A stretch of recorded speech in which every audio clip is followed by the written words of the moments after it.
Bismillahirrahmanirrahim. Assalamualaikum warahmatullahi wabarakatuh. Alhamdulillahi rabbil alamin. Wassalatu wassalamu ala rasulillahil karimil amin. Sayyidina Muhammadin wa ala alihi wa sahbihi wa dhurriyyatihi wa ummatihi ila yaumiddin. Wa ba'd. Saudara-saudariku, berjumpa kembali dalam kajian kita di subuh kali ini. Tentu kita mengawali dengan bermohon pada Allah Subhanahu wa taala. Semoga aktivitas kita dari pagi ini dan selanjutnya dibimbing oleh Allah Subhanahu wa taala sehingga dapat tertenun dengan mengumpulkan nilai-nilai kebaikan. Semoga hamba-hamba Allah yang berkehidupan sampai detik ini namun belum beriman, dikuatkan jiwa mereka, dimantapkan hati dan lisan mereka untuk bersyahadat sebelum wafat kembali kepada Allah. Demikian para pelaku maksiat dan dimungkinkan kita termasuk di dalamnya, diberikan kelembutan hati, disentuh jiwanya untuk bertobat sebelum wafat, dan tentunya mudah-mudahan sisa hidup kita dibimbing oleh Allah sehingga dapat menjalani kehidupan dengan hayatan thayyibah, kehidupan yang baik, tertata dengan mulia, dan berakhir dengan husnul khatimah, insyaallah. Dan mudah-mudahan apa yang akan kita pelajari termasuk ikhtiar kita untuk mewujudkan semua harapan kebaikan dimaksud dan mendapatkan ridha Allah Subhanahu wa taala. Mari kita memulai dan melanjutkan kajian kita dengan bermohon juga kepada Allah sehingga dibimbing apa yang akan kita pelajari, dipahamkan dengan baik dan diberikan kekuatan untuk mengamalkan apa yang telah kita pahami itu. Allahumma faqihna fid din wa 'allimna ta'wil, Rabbana zidna ilma warzuqna fahma. Bismillahirrahmanirrahim. Di pertemuan yang lalu kita telah menyelesaikan pembahasan tentang nama-nama Allah Subhanahu wa taala yang mulia yang dibentangkan kepada kita untuk memanggilnya, berinteraksi dengan ibadah kepada Allah sekaligus melahirkan pahala-pahala kebaikan, yaitu nama-nama yang terkait dengan sifat-sifat cinta dan rahmat Allah Subhanahu wa taala yang terkandung dalam Al-Asma' Al-Husna. Kita telah membahas bahwa Al-Asma' Al-Husna yang disampaikan kepada kita setidaknya berjumlah kurang lebih 99 itu terbagi, terklasifikasikan pada 8 bagian sekaligus juga tingkatan-tingkatan yang terkait dengan nama-nama dan sifat-sifat mulia dimaksud. Kita telah sampai pada bahasan yang ketiga di antara 8 klasifikasi itu. Setelah kita selesaikan asma'un muta'alliqah bidzatihi ta'ala, nama-nama yang terkait dengan zat Allah. Kemudian asma'un muta'alliqah bitakwin, nama-nama yang terkait dengan proses penciptaan dan pembentukan. Kemudian asma'un muta'alliqah bisifatayil hubbi wa rahmah, nama-nama yang terkait dengan dua sifat yaitu cinta dan kedalaman kasih. Kita telah sampaikan bagaimana cara berinteraksi dengan menggunakan nama-nama dimaksud sesuai dengan kebutuhan yang kita tengah hadapi. Sekarang kita akan masuk pada nama yang keempat sebagai penguatan keimanan kita sekaligus praktek amalan kita. Saya akan mencoba cepat seperti apa yang saya sampaikan di pertemuan yang lalu sehingga materi-materi bisa tersampaikan secara lebih terfokus ya, dan esensinya kita dapatkan dengan lebih banyak. Baik, bismillahirrahmanirrahim. 4. Rabi'an atau rabi' asma'un muta'alliqah bi'uzmatillahi wa jalalih, ya. Nama-nama yang terkait dengan keagungan Allah Subhanahu wa taala. Saya ulangi, nama-nama yang terkait dengan keagungan Allah Subhanahu wa taala dan kebesarannya.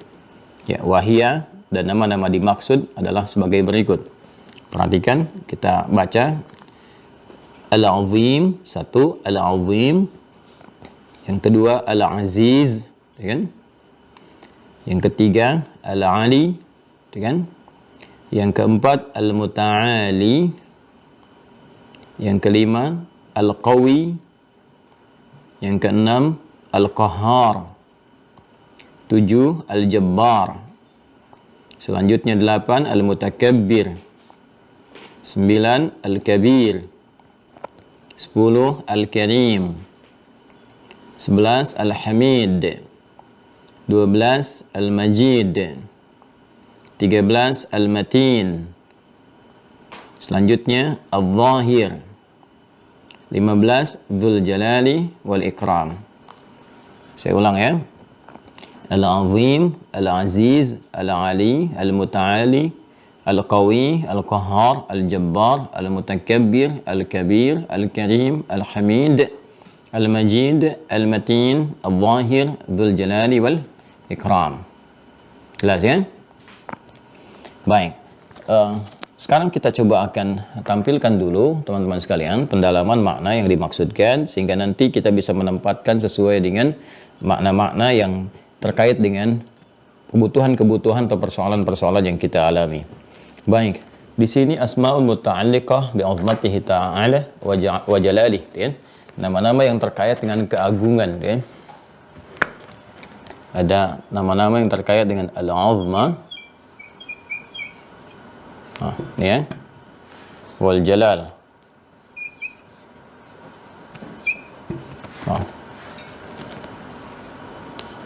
Ini dua-duanya menunjukkan satu aspek keagungan, puncak dari kekuatan, kan?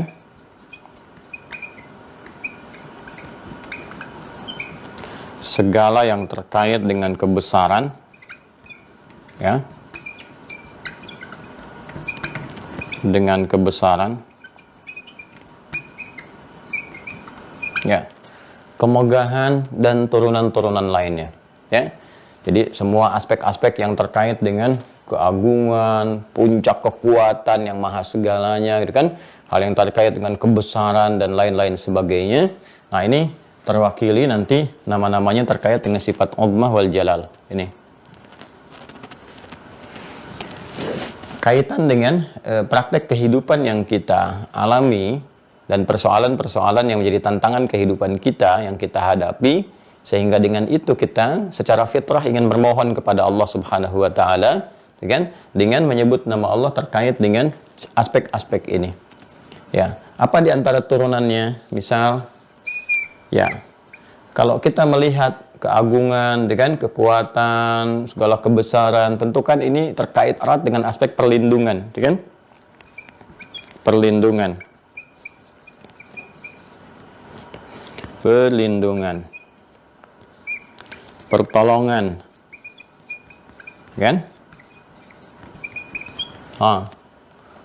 Ya, jadi ada aspek perlindungan, aspek pertolongan, dan ini hal-hal yang terkait dengan kesulitan yang sifatnya kompleks, yang rumit, yang tengah kita hadapi, ya. Kemudian misalnya kemudahan atau kebebasan dari tekanan-tekanan, gitu kan, ya, dan sebagainya. Nanti hal yang terkait termasuk dengan fisikal, ya. Misalnya nanti ada menghadapi tindak kezaliman tertentu, gitu kan, menghadapi tindakan-tindakan kekerasan tertentu dan sebagainya. Terus kita ingin bermohon kepada Allah untuk dilepaskan dari segala itu, ya. Sementara nanti hal-hal yang terkait dengan ini semua di luar batas kemampuan kita yang kita rasakan. Ini secara logika nggak mungkin, gitu kan. Nah, secara rasionalitas ini rasanya sulit dilakukan, ya. Maka dalam kondisi-kondisi seperti itulah kemudian secara fitrah kita akan terdorong untuk meminta tolong, meminta bantuan, ya. Dan kalau ini normal dalam kehidupan sehari-hari, kalau kita nggak mampu kan kita minta tolong, ya. Dan puncak segalanya kita memohon kepada yang maha mampu, ya, yang tidak ada mustahil baginya sedikit pun, satu apapun, karena dia yang maha kuat, dia yang maha agung, dia yang maha besar dan sebagainya. Baik, ya. Nah, nanti aspek ini akan kita bagi kepada dua bagian. Ya, hal-hal yang kita alami dalam kehidupan itu kan nggak lepas dari ujian. Ya, ujian ini nanti ada yang terkorelasi juga, ya, dengan praktek-praktek kehidupan yang mau tidak mau memaksa kita memohon kepada Allah dan untuk memilih nama-nama yang terbaik yang kita bisa munculkan terkait dengan kebutuhan kita. Nah, di ujian ini nanti sifatnya teman-teman sekalian ada tantangan-tantangan. Yang pertama hadir dalam diri kita sendiri, ya, diri kita sendiri yang salah memfungsikan sifat fujur. Ini sudah saya terangkan di awal, ya, karena itu akan selalu terbawa dalam setiap pembahasan kita. Jadi saya sarankan kepada yang baru bergabung, tolong dilihat dari video awal sehingga terkorelasi sampai dengan ke pembahasan sekarang. Jadi tidak bertanya lagi apa itu fujur, apa itu ini, apa itu, ya. Nah, jadi lihat yang sebelumnya sehingga terkesinambungkan, ya, sampai dengan pembahasan kita yang kini. Di review, ya. Baik. Nah, ini konsepsi dari sifat fujur seharusnya kan dia menjadi katalis bagi sifat takwa, ya kan? Nah, ini seperti ini. difungsikan untuk menjadi katalis ke sini. Ini sifat-sifat kebaikan, ya. Kemudian katalisatornya ada di sini. Jadi kalau di sini ada seperti saya sampaikan, sabar misalnya kan, jujur, rendah hati dan sebagainya. Di sini ada marah, amarah yang berlebihan. Di sini kemudian ada dusta, dan ada sombong, ada ria dan seterusnya. Ya, saya pernah sampaikan, sombong diciptakan bukan ingin menjadikan diri kita menjadi pribadi yang sombong, tapi untuk melatih ya sifat-sifat rendah hati supaya muncul. Dusta diciptakan bukan ingin menjadikan manusia pendusta, tapi supaya sifat jujur itu muncul.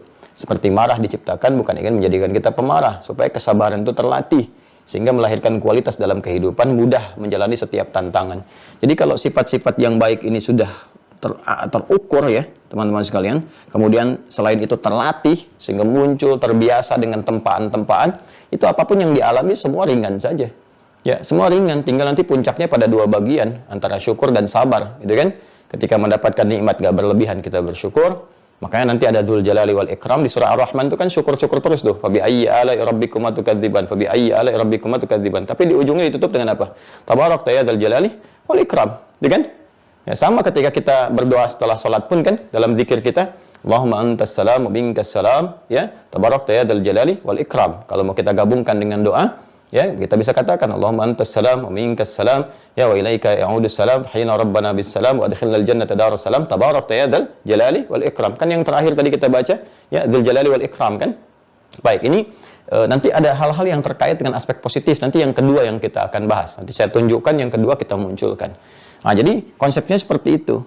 Namun kan saya sampaikan di beberapa pertemuan yang lalu bahwa setan itu sudah mengajukan proposal kepada Allah, mengajukan permohonan untuk membuktikan kesombongannya. Nah, ini makhluk yang terakumulasi sifat sombong dalam dirinya sehingga enggan menaati perintah Allah. Itu yang dimaksudkan Quran surah kedua Al-Baqarah di ayat ke-34. Ya, jadi dia disifati langsung oleh Allah, aba, enggan menaati perintah Allah, wastakbar, karena ada akumulasi sifat sombong dalam dirinya. Wa idz qulna lil malaikati isjudu li adama fasajadu illa iblis, kan? Aba wastakbar, ya. Jadi iblis, nanti saya terangkan ketika masuk ke pembahasan malaikat siapa itu iblis. Namun secara cepat, iblis itu termasuk kalangan jin yang menyimpang. Ya, jin yang menyimpang, kana minal jinni fa fasaqa an amri rabbih, itu di Quran surah ke-18 Al-Kahf ayat ke-50. Ya, nanti turunan pasukan-pasukannya itu disebut dengan setan. Ya, nanti mereka yang mengajukan kepada Allah Subhanahu wa taala untuk kekeh bertahan dengan kesombongan. Jadi sombong itu kalau sudah terakumulasi, ini menjadi sulit untuk diberikan pencerahan-pencerahan, pengingat-pengingat, jalan-jalan kebaikan, karena ada akumulasi keburukan dalam diri. Makanya semua yang diangkat itu, semua yang diterima pun itu tertanamnya ke nafsu. Ya, ke kedalamannya. Ini yang diprovokasi ini. Ya, yang saya sampaikan di surah An-Nisa kemarin. Ya, kalau kita turunkan nanti dari ayat 116, 117, 118, 119 kita akan temukan ya bagaimana dia menyampaikan kepada Allah setelah menjelaskan tentang bahaya kemusyrikan, kemudian setan dilaknat, la'anahullah, la'attakhidanna min ibadika nasiban mafruḍa. Ya kan? Aku akan bersumpah ya Allah, izinkan aku untuk mengambil satu bagian yang telah engkau tetapkan sebagai bagian potensi fitrah dari manusia. Ya kan, cuma ada dua, takwa dan fujur, diambil ini. Ya. Nah, alih-alih ini ke sini teman-teman sekalian nih, untuk menjadi katalis dari sifat takwa. Nah, ini ternyata dimanfaatkan, diprovokasi oleh setan itu ya untuk berdiri sendiri, tegak sendiri. Ya. Dia bukan mensupport takwa, tapi diprovokasi oleh setan untuk berdiri sendiri, naik ke permukaan sehingga memberikan pengaruh kepada bagian-bagian tubuh kita yang seharusnya dibimbing oleh cahaya. Ya, ternyata yang datang adalah bagian-bagian gelap yang dibawa oleh setan. Ya, itu gelap datang, dibawa dituntun. Akhirnya sifat amarah, marah yang harusnya mensupport sabar untuk naik, marahnya menjadi dominan. Ya, dia alih-alih digeserkan ke sini untuk support, didorong, dia naikkan sendiri ke atas. Akhirnya apa yang terjadi? Wajah menjadi memerah, ya, tampilannya lebih buruk dibandingkan dengan singa.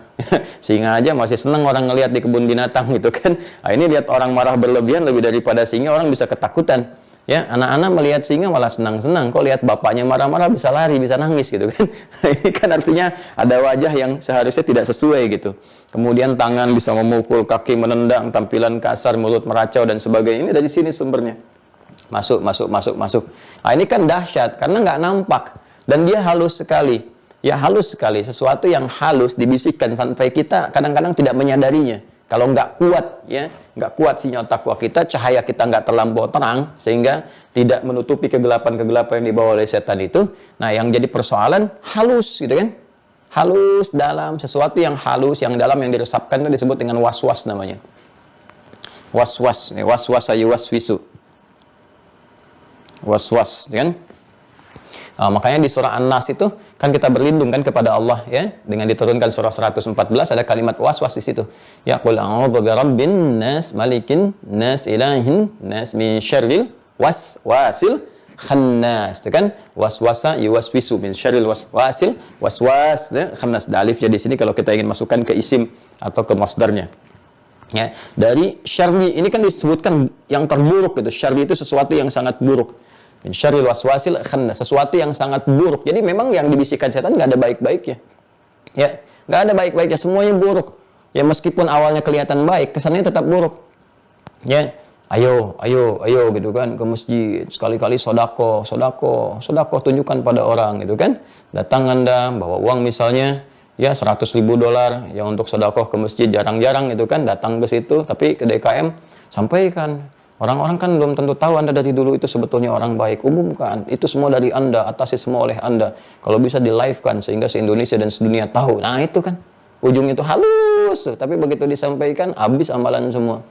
Ya, lalu setan bisikan lagi ke yang lainnya. Tuh, ini memang orang ria nih, baru datang sekali Jombang aja udah pengen pamer. Bisa Anda bayangkan nggak? Jadi, ini walaupun dia menunjukkan kepada jalan yang terlihat baik, tetap racunnya itu kuat di dalamnya. Ya, makanya Nabi pernah kan memberikan penyampaian melalui kejadian yang menimpa Abu Hurairah itu ya, terkait dengan ayat kursi itu ya kan. Karena Nabi mengatakan walaupun apa yang disampaikannya benar, tetap dia salah gitu. Dan memang jalan-jalan yang dibangun oleh ini semua jalan keburukan ya, jalan-jalan kesesatan, sehingga disebut dengan syaitan. Dari kata syatana, sesuatu yang menjauhkan dari segala hal yang baik, dari segala yang mengandung rahmat ya kan, sesuatu yang terlempar dari segala kemuliaan. Syatana ya, jika melekat menjadi sifat dan diteruskan ya, diinfiltrasikan pada setiap objek, mau itu benda hidup ya ataupun benda mati, makhluk hidup seperti kita ataupun yang mati misalnya seperti televisi, handphone dan sebagainya. Yang penting gimana caranya hamba-hamba Allah, anak cucu Adam jauh dari rahmat Allah, jauh dari perintahnya, dekat kepada larangannya, ya kan? Nah, ini dimasukkan. Ini yang paling berbahaya. Ya, karena ini nggak nampak teman-teman sekalian, nggak terlihat oleh kita, tapi meresapkan ke dalam jiwa, terasa pasti oleh kita. Coba aja kalau nggak percaya, dorongan-dorongan itu pasti muncul. Ya, baik itu saat ada waktu-waktu ibadah secara ritual, adzan berkumandang Allahu Akbar, betul saat dengar adzan itu kita simak. Tapi setelah itu kan tiba-tiba ada bisikan dalam jiwa, baru adzan belum qomat. Ya, di masjid juga masih sekian menit lagi. Ada kan itu? Ya, dan setiap hari kita bergulat dengan itu semua. Ini karena ini tiap waktu nih. Musuh-musuh yang tampak secara fisikal misalnya dalam tanda petik ya, kalaupun itu terlihat misalnya ada dan sebagainya, itu bisa waspadanya mudah, terlihat, terlacak ya, bisa dipelajari dan sebagainya. Tapi ini terornya setan ini lebih dahsyat karena 24 jam mengintai. Ya, dalam tidur aja dia datang kok. Itu mimpi-mimpi buruk kan, kata Nabi kan dari setan, ya kan? Dan kita berdoa kepada Allah, bermohon kepada Allah yang ya tidak pernah tidur, tidak pernah mengantuk. Untuk bisa menguasai segala hal ini, ya kan? Maka kita bermohon di Quran surah ke-2 Al-Baqarah ayat 255, ya kan? Allahu la ilaha illa huwa. Tuh, kita mintanya dengan apa? Ya, dengan Asmaul Husna. Dengan kan sifat pertama, sifat yang berkait dengan zatnya Allah. Masih ingat gak yang tertingginya itu? Ya, Ismullahil A'zam yang kita pelajari pada bagian klasifikasi pertama.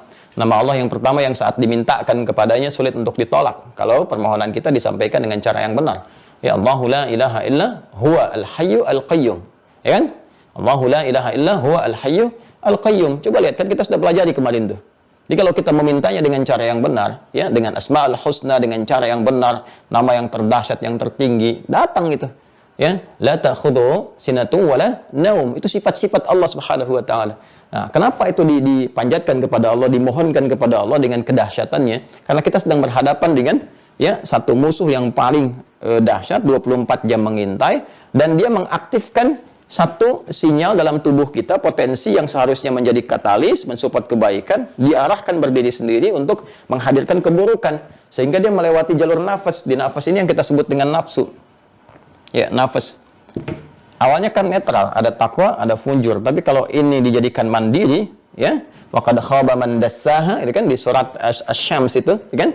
Wa qad khaba man dassaha, maka akan nestapa, terhina orang-orang yang kemudian menepikan fungsi ini yang tadinya mensupport takwa, jadikan berdiri sendiri, mengikuti provokasi setan. Naik ini melewati jalur nafas, maka ini sering disebut dengan nafsu. Ya, maka diperintahkan ini untuk mengeluarkan segala yang buruk. Segala yang buruk, sesuatu yang buruk disebut dengan su namanya, jamaknya sayyiat. Ya, ini yang dimaksudkan Quran surah ke-12. Yusuf ayat 53. Tolong dicek ya di mushaf ya. Di admin juga dicek ya. Kalau nanti saya keliru, saya tinggal tunjukkan ya. Quran surah 12 Yusuf ayat 53. Kemarin saya salah sebut ya. Yang surah Al-Buruj itu ya, harusnya ayat 14 ya. Ya, yang betul-betul 22 ayat, saya sebutkan ayat 22. Surah Al-Buruj 22 ayat ya, ayat ke-14 yang wahwal ghafurul wadud ya. Kalau Anda teliti kemarin melihat menyimak. Ini Quran surah 12 Yusuf ayat 53. Wa ma ubarri'u nafsi. Paling kiri sebelah atas. Wa ma ubarri'u nafsi. Innan nafsa ini la ammaratun bisu. Ada ayatnya? Illa ma rahima rabbi. Kan? Lihat ya. Dan kita tidak bisa menyebut diri kita suci. Ya, aku nggak bisa menetapkan diriku orang suci. Kenapa? Karena dalam diri kita itu ada potensi nafsu. Nafsu yang dimaksudkan dari sini nih, yang dikelola, diprovokasi oleh setan di sini. Ya. Baik, innan nafsa, sungguh nafsu itu maksudnya ke sini ke fujur, la'ammaratun bisu, ya, akan konsisten memerintahkan kepada keburukan tuh. Illa ma rahima rabbi, kecuali kan yang dirahmati oleh Allah, diberikan bimbingan, diberikan rahmat sehingga berjalan sesuai fungsi, ke sini supportnya ke takwa. Ya, dari sini nanti rahmat Allah dipancarkan, ada cahaya, nuruhum yas'a baina aydihim wa bi aymanihim. Tapi kalau di sini dia berdiri sendiri memancarkan keburukan ke sini. Ya. Sekarang pertanyaannya, bagaimana cara kita mendapatkan rahmat Allah? Kan untuk mengendalikan nafsu kita sehingga berjalan sesuai fungsi, mensupport takwa dan bisa menepikan setan. Sehingga kegelapan yang dibawa oleh setan itu, ya, kezaliman, zalim. Ya, zalim itu menempatkan sesuatu bukan pada tempatnya, itu zalim. Sedikit ya. Ini agak dalam ya, agak dalam. Saya mencoba sesistematis mungkin. Ya. Zulmun, zalim itu orangnya. Zalama yazlimu, dan zulmun, ya, orangnya disebut zalim. Ya, korbannya disebut mazlum, zalim, ya kan? Jelas ya? Zalama itu ya sudah jadi diserap ke dalam bahasa Indonesia zalim. Ya. Kan sangat populer tuh dizalimi, dizalimi, itu dari kata ini, dari bahasa Arab tuh. Ya, zulmun itu menempatkan sesuatu bukan pada tempatnya. Itu asal pengertian bahasanya secara etimologi. Jadi secara etimologi, ya zalim itu ya orang yang menempatkan sesuatu bukan pada tempatnya. Zulmun itu keadaan atau sifatnya. Kan saya sering analogikan begini. Gelas gitu kan, gelas itu kan digunakan untuk menampung air untuk minum, gayung menampung air untuk mandi. Ada orang mandi pakai gelas, minum pakai gayung. Itu zalim namanya, menempatkan sesuatu bukan pada tempatnya. Kita tarik pemaknaan itu ke sini. Harusnya fungsinya fujur itu tempatnya mensupport takwa, kan? Tapi diprovokasi oleh setan sehingga dia tidak menjalankan tugasnya ini sesuai dengan fungsinya, bukan pada tempatnya. Alih-alih mensupport takwa, dia mengerjakan yang lainnya sehingga keluar dari tupoksinya, keluar di tempat semestinya. Ya, maka kemudian digerakkanlah oleh setan ini ya untuk mengeluarkan perintah-perintah keburukan alih-alih mensupport kepada takwa. Jadi setan ini bertugas mengalihkan semua fungsi dan tempat kebaikan yang telah ditetapkan bergeser menjadi nilai-nilai keburukan. Yang harusnya menjadi cahaya, ini kan takwa bawa cahaya. Nur, kita kan cahaya iman, dibimbing seperti saya sampaikan. Bahasa Qur'annya kan nuruhum yas'a baina aydihim wa bi aymanihim ya. Harusnya kan dia bawa cahaya nih. Ya, mensupport supaya cahaya itu keluar. Ya. Nur. Kan? Kemudian apa yang terjadi? Setan membawa ini alih-alih menghidupkan cahaya, gitu kan? Disupportkan membawa sesuatu yang buruk. Ya, lawan dari ini. Ya, lawan dari cahaya kan gelap. Kan? Gelap. Jadi diarahkan membawa nilai-nilai kegelapan. Makanya kalau orang berbuat yang buruk itu gelap. Kan kita katakan orang itu gelap hati tuh, ya kan? Ya, gelap hati lebih buruk dibandingkan dengan gelap mata. Sebetulnya itu kalimat fitrah, makna-makna yang ada dari sini. Ya. Nah, itu terus dilakukan banyak 24 jam sehingga ini menjadi jamak. Zulmun jamaknya zulumat. Ya, zulumat. Membawa kegelapan-kegelapan, memprovokasi pada keburukan-keburukan, menyalahkan tempat pada fungsi yang semestinya, gitu kan? didorong untuk berbuat buruk. Ayo tuh, ya bikin hoax, hina orang, ya bikin gibah, lisannya bicara, matanya menatap yang buruk, tatap ini, dengar itu, langkah kepada maksiat. Ini dari sini, sehingga terakumulasi zulumin jadi zulumat, ya kan? Cahayanya nggak muncul. Nah, kita harus minta perlindungan kepada Allah. Supaya apa? Supaya kita itu dilepaskan dari provokasi yang menghadirkan zulumat dan berarah kepada cahaya nur. Makanya Al-Quran memberikan jalan minaz zulumati ilan nur, yukhrijuhum minaz zulumati ilan nur, ya kan? Dan kita kembalikan semua minta kepada Allah, karena Allah la nurun ala nur, ya, pemberi cahaya di atas tingkat yang tinggi. Maka ketika kita bersandar, memohon, menjadikan Allah ya sebagai penolong kita, menjadikan Allah sebagai yang terdekat untuk melindungi kita, ya, menolong, melindungi, memberkahi, mengayomi, itu kalau dikumpulkan secara cepat namanya wali. Wali, ya kan? Makanya kan ada wali murid, ya kan? Wali bagi anak. Kenapa? Karena orang tua disebut wali, wali nikah karena sebelumnya dia melindungi, mengayomi, mengarahkan dan sebagainya. Guru disebut wali murid. Kenapa? Karena guru-guru itu mengayomi, ya kan? Memberikan perhatian, melihat perkembangan dan sebagainya. Dan puncak semuanya itu, puncak semua sifat-sifat tadi kembali kepada Allah. Makanya Allah menyebut dirinya wali, ya, puncak segala wali tertinggi dengan sifat-sifat yang tidak ada yang menyerupainya. Laisa kamitslihi syai', perlindungan yang sempurna, perhatian yang sempurna, ya, kebaikan-kebaikan yang sempurna. Maka turun Quran surah ke-2 Al-Baqarah ayat 257. Perhatikan baik-baik. Ya, Quran surah 2 ayat 257. Paling kanan, ya, sebelah atas. Itu terletak setelah ayat kursi itu. Ya, 255, 256, 257. Ya. Nanti ini ada hikmahnya, urutan-urutan ini, ya. Perhatikan baik-baik. Allahu waliyyul ladzina amanu yukhrijuhum minadh dhulumati ilan nur. Ayatnya, Allahu waliyyul ladzina amanu, sungguh Allah akan menjadi wali, pelindung di situ maksudnya, ya. Pelindung, pemerhati, pengayom, pemberi kekuatan pada siapa? Orang-orang beriman. Di mana letak iman itu? Dalam qalbunya. Di mana? Di jiwa takwanya, di sini. Yukhrijuhum minadh dhulumati ilan nur, akan mengeluarkan mereka, membebaskan mereka minadh dhulumat ini, dari provokasi-provokasi setan, membawa kegelapan, ilan nur, kepada bimbingan cahaya. Ya. Lawan dari iman apa? Kufur. Pelakunya kafar, jamaknya kafaru. Walladzina kafaru awliya'uhumut taghut yukhrijunahum minan nuri ila dhulumat.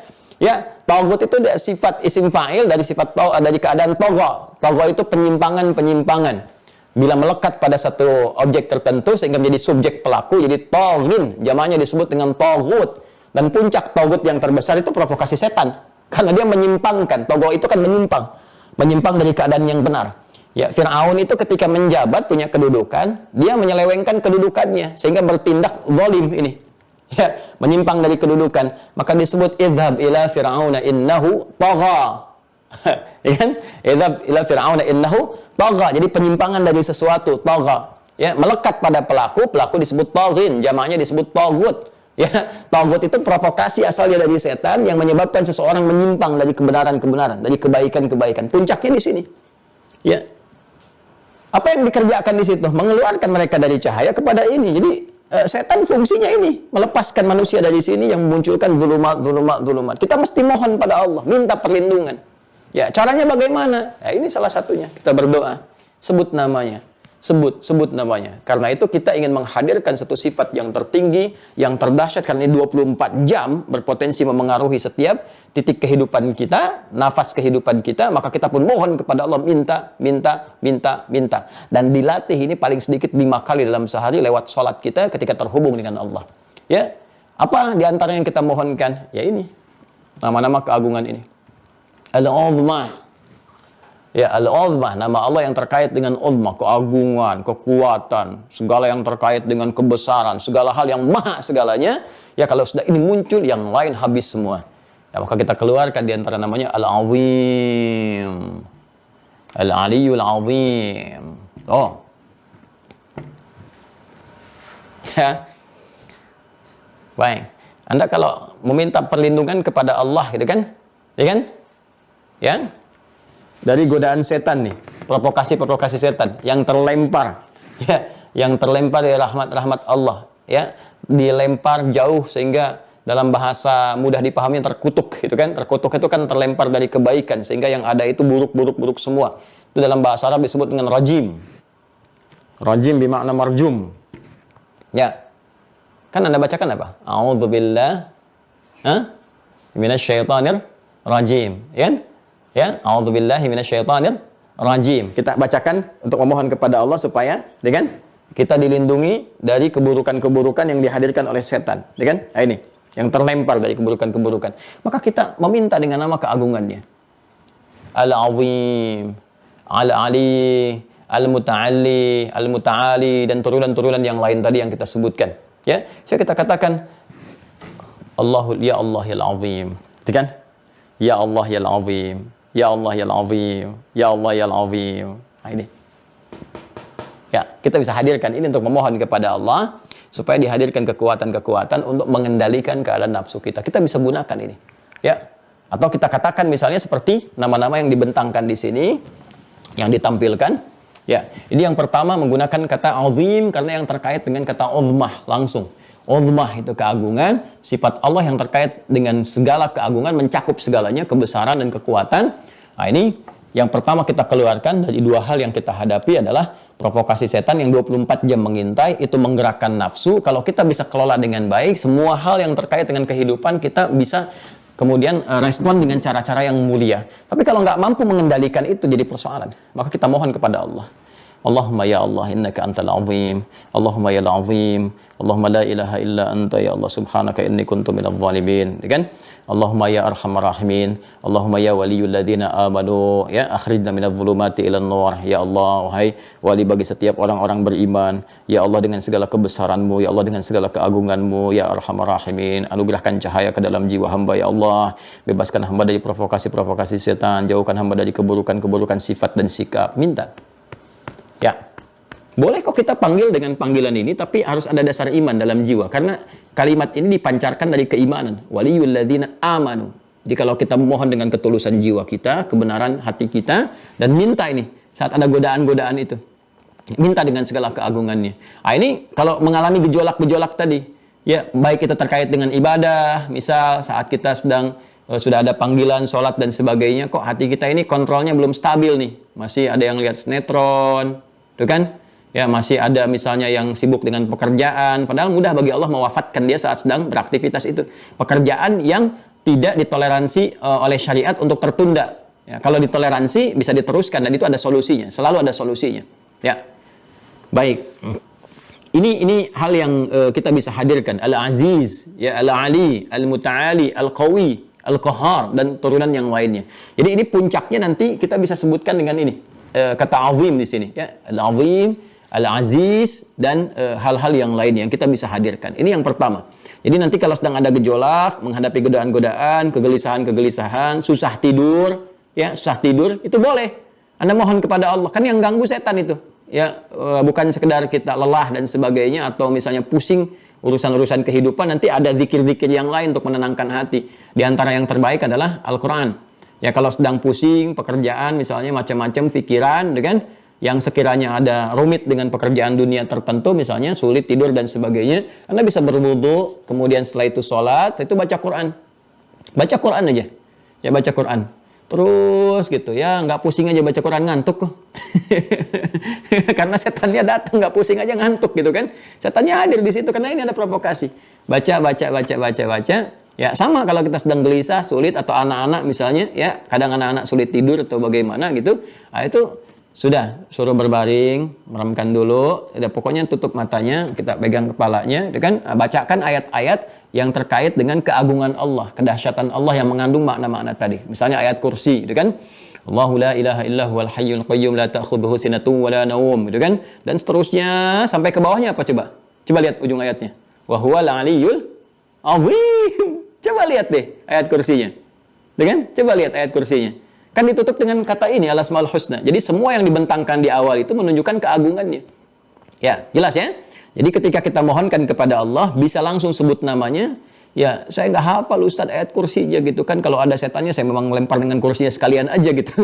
Ya, nggak demikian juga. Jadi Anda bisa bacakan langsung dengan namanya. Saya belum hafal, buka mushaf sambil baca. Ya, kalau misalnya sulit, dengan singkat saja sambil kita berusaha menghafal, Ya, membaca dengan iman, kita baca dengan nama ujungnya saja. Ya, tapi dengan iman kita, ya Al-Azim, ya Al-Azim, ya Al-Azim, ya Allah yang Maha Agung, Maha segalanya, ya Allah.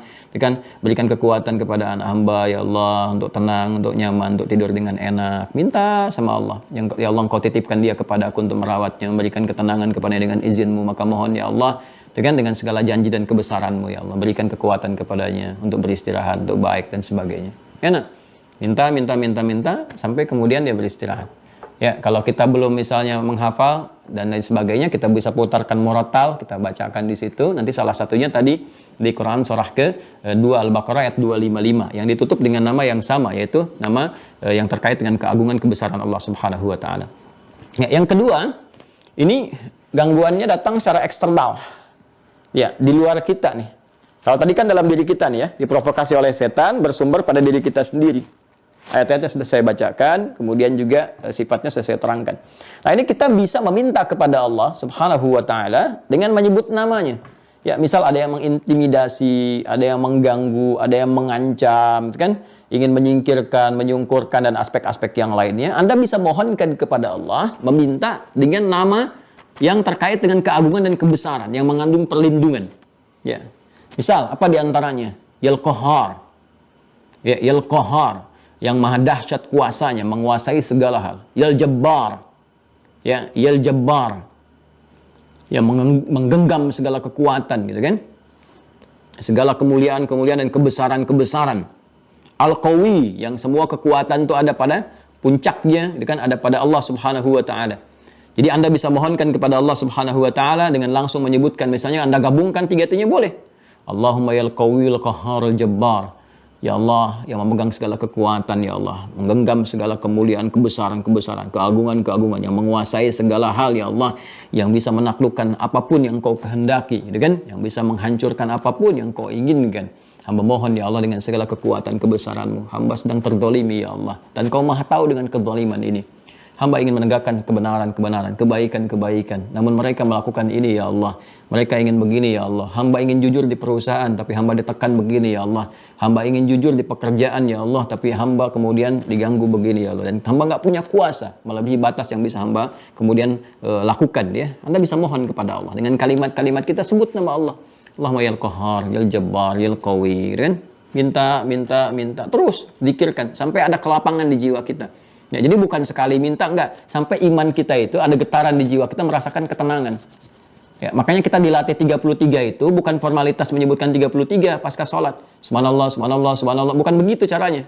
33 itu gambaran, ya, gambaran jumlah tertentu yang diharapkan dengan jumlah itu memberikan getaran kepada jiwa sehingga muncul rasa, ada feel dalam hati kita.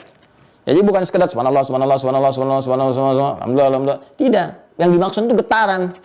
Ya, makanya setiap orang-orang itu bisa berbeda gitu. Karena itu ulama-ulama kita yang dulu-dulu itu, ya Masya Allah, gitu ya, yang luar biasa keilmuannya, ketakwaannya, keimanannya, itu kan nggak banyak menerangkan sesuatu. Ada pelaku maksiat datang, ya, dia minta dibimbing untuk tobat, dibimbing caranya, diluruskan, terus disuruh zikir tuh. Ya, kamu baca ya 500 kali, kamu baca 700 kali. Itu maksudnya apa? Untuk memberikan feel ke dalam jiwanya. Nggak sama dengan setiap orang. Mungkin satu orang cuma butuh 2 kali, 3 kali, 4 kali, udah kebiasaan. Yang paling standar 33 kali dilatih pasca sholat, dikalikan 5 kali dalam sehari. Itu untuk menghadirkan ketenangan pada jiwa.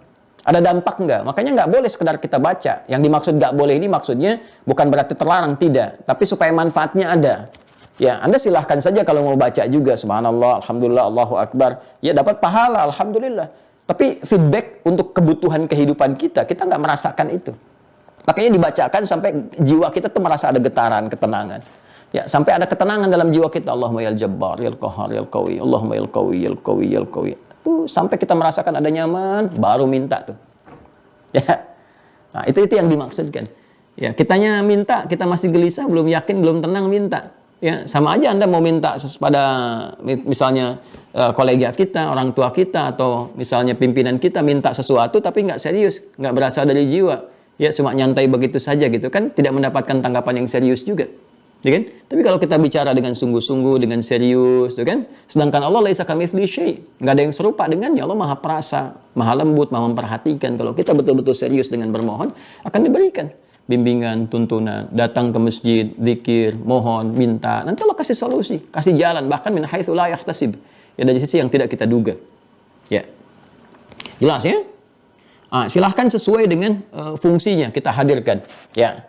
Nah, ada di luar aspek yang tadi, di luar minta perlindungan kepada Allah dari provokasi setan atau kejahatan-kejahatan yang dimintakan oleh kita kepada Allah untuk melindungi kita dari sekitaran kita. Ada yang kedua, ya, menampakkan keagungan, kebesaran Allah ini untuk mensyukuri nikmatnya. Nah, ini boleh kita gunakan nama ini. Dan ini mempercepat kembali dilimpahkannya nikmat kepada kita. Dilimpahkan lagi, limpahkan lagi, limpahkan lagi. Sekaligus membimbing kita untuk mengelolanya. Karena ada nanti hamba dilimpahkan oleh Allah nikmat, tapi nggak punya kemampuan mengelola. Bahkan ada di antara mereka yang berbuat maksiat, tapi melimpah hartanya ada. Itu konsepsinya istidraj nanti.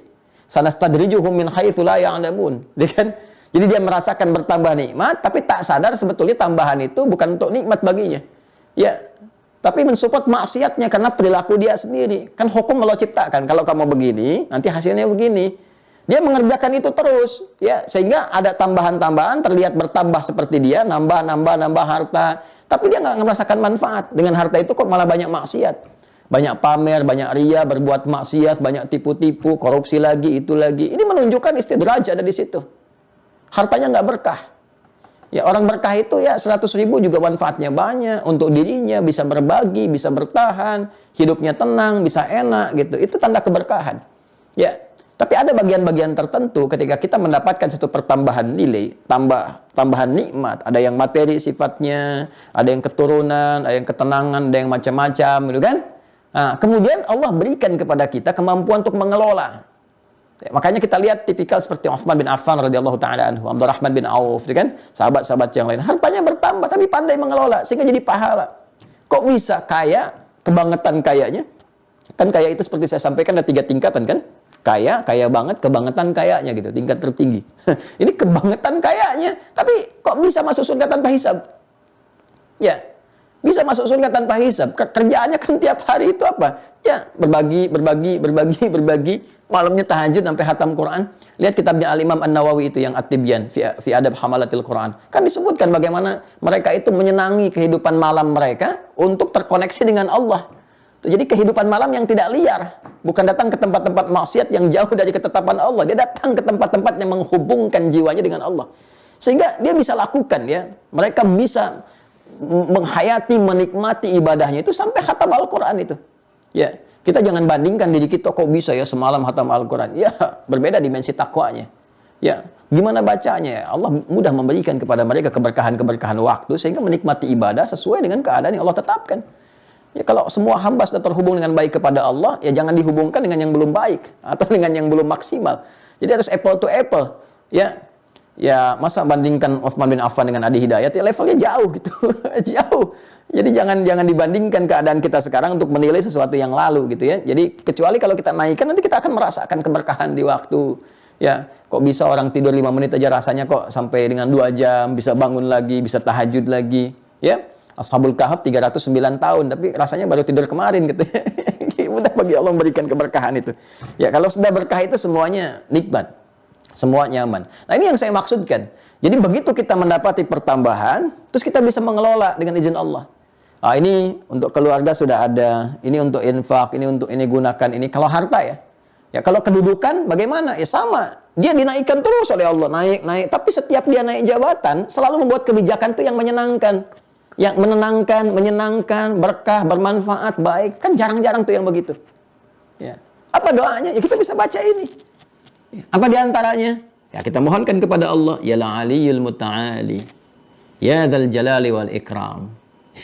Coba lihat di Al-Quran. Kalau kita temukan kata-kata misalnya Aliyul Kabir. Kan?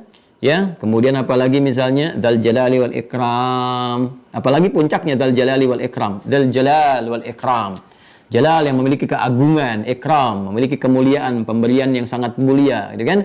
Ya Allah, dengan keagunganmu, Engkau memberikan kemuliaan kepada hambamu, ya Allah, memberikan tambahan-tambahan nikmat. Namun mohon, ya Allah, dengan segala keagungan dan kemuliaan yang melekat pada dirimu, ya Allah, pada zatmu. Ya Allah, mohon dengan semua kebesaran dan keagungan itu, kemuliaan itu, berikan hamba kekuatan untuk mampu mensyukuri nikmatmu dengan cara menggunakan semua nikmat ini sesuai dengan apa yang telah Engkau tetapkan. Tabarakta ya Dzal Jalali wal Ikram. maka semua keberkahan melekat padamu ya Allah. Engkau yang punya tabarak, engkau yang memiliki keberkahan. Engkau yang menganugerahkan keberkahan. Ya Dzal Jalal, ya hai Allah yang memiliki segala keagungan, yang memberikan berkah pada setiap hamba, setiap makhluk yang kau inginkan, wal ikram, dan memuliakannya. Ya, maka kita bisa mohon kepada Allah. Misal ketika Allah titipkan kepada kita satu harta benda, ya, yang kita nilai, oh ini di atas rata-rata, cukup baik, fasilitas ada macam-macam. Biasakan zikir tadi, supaya diberi kekuatan mengelola, supaya enggak ria. Telat kalau ria, sudah ada korun duluan, hartanya lebih kaya dibandingkan kita sekarang, siapapun. Jadi kalau kaya, kemudian pengen pamer sekarang, terlambat, kejauhan, yang dulu tenggelam juga. Ya, jadi lebih baik pakai zikir. Ya Dzal Jalali wal Ikram, ya Al-Aliyul Muta'ali, kan? Ya, minta, keluarkan ini. Ya, mohon. Nah, sesuai penempatannya. Nanti kalau seperti itu dibimbing nanti, dibimbing, dan seterusnya. Ya. Kemudian Al-Aziz, kita bisa ambil beberapa ayat dalam Al-Quran untuk mempraktekkan ini, untuk mengarahkan pada kedudukan misalnya. Seperti Ali Imran. Ya, Ali Imran, Quran Surah 3, ayat 26 sampai dengan 27. Ya. Qulillahumma malikal mulki tu'til mulka man tasha' wa tanzi'ul mulka mimman tasha' wa tu'izzu man tasha'. A'azza yu'izzu, sifat Allah yang melekat pada kalimat ini atau ayat ini adalah Al-Aziz. Wa tu'izzu man tasha' wa tudhillu man tasha' biyadikal khair innaka 'ala kulli syai'in qadir. Ya. Sudah? Ini boleh nih ya para pejabat gitu kan. Ini zikirnya boleh pakai ayat ini, Ali Imran ayat 26. Ya, boleh kalau mau diteruskan sampai dengan ayat 27-nya, boleh. Ya, tulijul laila fin nahari wa tulijun nahara fil lail, dan seterusnya. Boleh Anda zikir ini. Ya. Ya, nanti kita akan diberikan oleh Allah kesadaran. Ya, jangan memaksakan sesuatu berlebihan, nggak harus menyogok untuk mendapatkan jabatan. Karena Allah sudah kasih kaidah itu dasar dalam jiwa kita.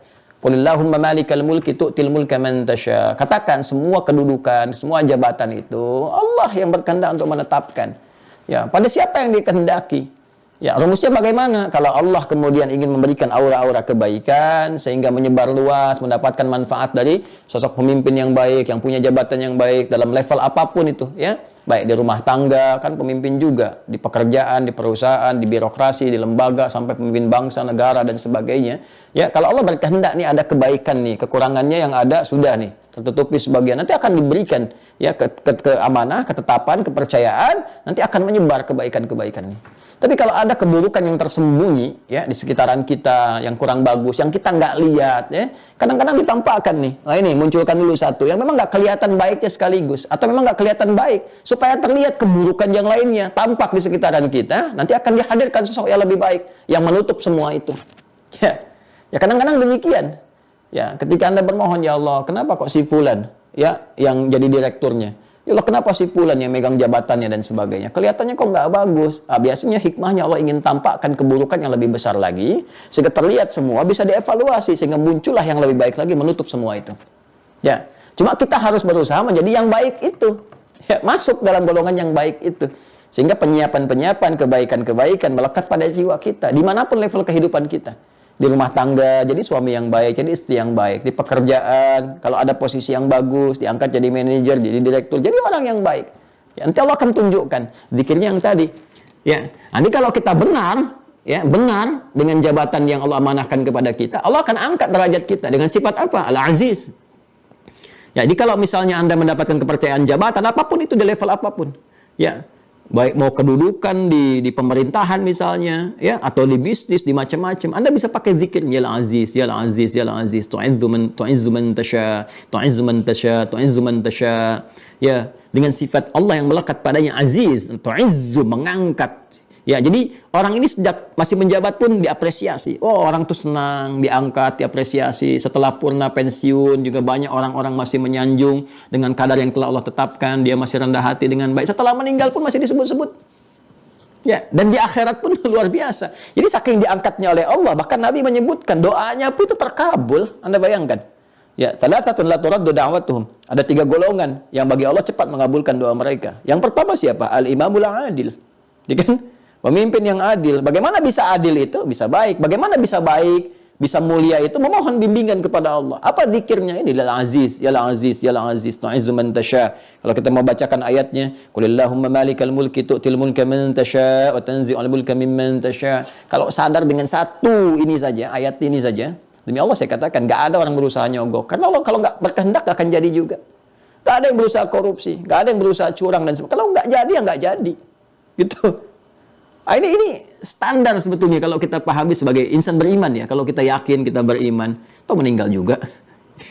Ya, jadi apapun yang Allah berikan sebagai kepercayaan kepada kita, gunakan sebagai jalan meniti kebaikan, bermanfaat ya secara aspek horizontal bagi sekian kehidupan kita, ya hal yang bersinggungan dengan kita di dunia ini, dan punya bekal ya vertikal saat kembali kepada Allah dan mengharap kemuliaan-kemuliaan. Jadi saya teruskan ya. Saya simpulkan pertama, kalau kita terkait dengan godaan-godaan dari dalam, ya provokasi setan dan sebagainya, kita mohon dengan sifat keagungan Allah, gunakan kata Al-Azim. Al-Azim, ya Allah, ya Al-Azim, ya Al-Azim, ya Al-Azim, ya Al-Azim. Makanya kalau selesai baca Quran kita katakan Shadaqallahul Azim, gitu kan? Yang maha agung, maha besar, maha kuat segalanya, supaya semua ayat-ayat itu memberikan petunjuk kekuatan pada kita, mengendalikan diri kita. Ya, itu dahsyatnya Quran itu bisa menggerakkan iman. Ya, dengan keagungan Allah, dahsyatnya Quran itu ada di Quran surah ke-8. Ya, Al-Anfal ayat kedua. Dahsyatnya Quran bisa menggerakkan, menggetarkan iman, membangun hubungan yang kuat. Ya, makanya saat kita bacakan ayat ini, innamal mu'minuna alladzina idza dzukirallahu wajilat qulubuhum wa idza tuliyat 'alaihim ayatuhu zadatuhum imana wa 'ala rabbihim yatawakkalun. Sungguh insan beriman yang sejati itu kalau disebutkan nama Allah ada getaran dalam jiwanya, dan jika dibacakan ayat-ayat Allah, dibacakan aja kepada mereka, bertambah keimanannya, makin kuat, bergetar imannya, dan terjalin hubungan yang kuat dengan Allah.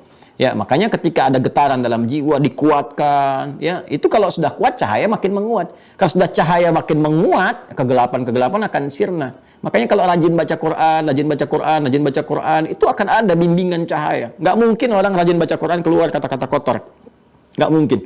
Ya, karena ya pulsa yang ada pada jiwanya itu diarahkan oleh Quran, diberikan cahaya. Jadi interaksi dengan kebaikan. Kalau sering baik itu kan yang jeleknya hilang, kan hukumnya begitu. Ya, kalau yang kanan naik, yang kiri akan turun. Ya, terus akan begitu aja. Kalau kirinya naik, ya kanannya turun. Kalau yang solehnya naik, salahnya pasti turun. Orang berinteraksi dengan kebaikan nggak akan bisa mengeluarkan kata-kata yang buruk, bertindak yang kotor, melihat sesuatu yang tidak baik, susah. Karena cahaya yang terlampau kuat gitu. Ya, terlampau kuat, terarahkan pada kemuliaan-kemuliaan. Karena itulah kita mengatakan sebuah, ya Allah, Engkau ya dengan segala kebenaran, Engkau yang maha benar, Engkau yang maha agung, ya kan? Makanya Nabi mengatakan inna asdaqal hadits kitabullah. Ya, fa inna asdaqal hadits kitabullah. Yang paling benar itu, yang paling memberikan kekuatan pada jiwa kita, yang paling menunjukkan pada kebenaran, kemuliaan, ya kitabullah, Al-Qur'an. Ya, kita katakan sadaqallahul azim.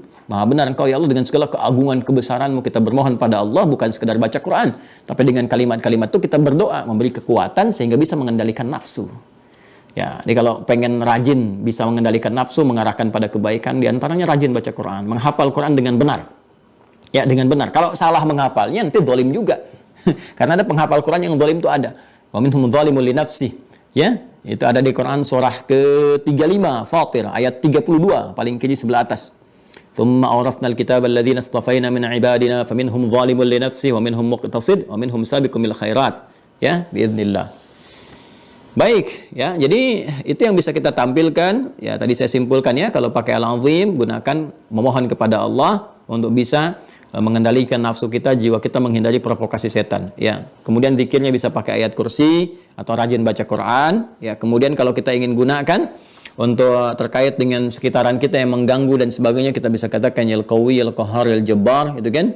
Kalau kita ingin syukuri nikmat, kita bisa katakan ya Dzal Jalali wal Ikram. Ya, kalau kita ingin menguatkan jiwa pada sesuatu, ya mohon pada Allah kan untuk dikuatkan pada sesuatu ya, sehingga kuat, komitmennya kuat, istiqomah. Kan sering ada yang bertanya tuh ya, ya supaya istiqomah bagaimana? Ya, supaya istiqomah bagaimana Ustadz itu kan, dan sebagainya. Itu ada zikirnya di Al-Asmaul Husna untuk menguatkan jiwa kita, supaya minta kepada Allah berikan kekuatan kepadaku supaya istiqomah, cenderung pada jalan kebaikan, ya komitmen dengan kebaikan itu sampai ajal menjemput. Itu bisa kita bisa gunakan kata zikir al-matin.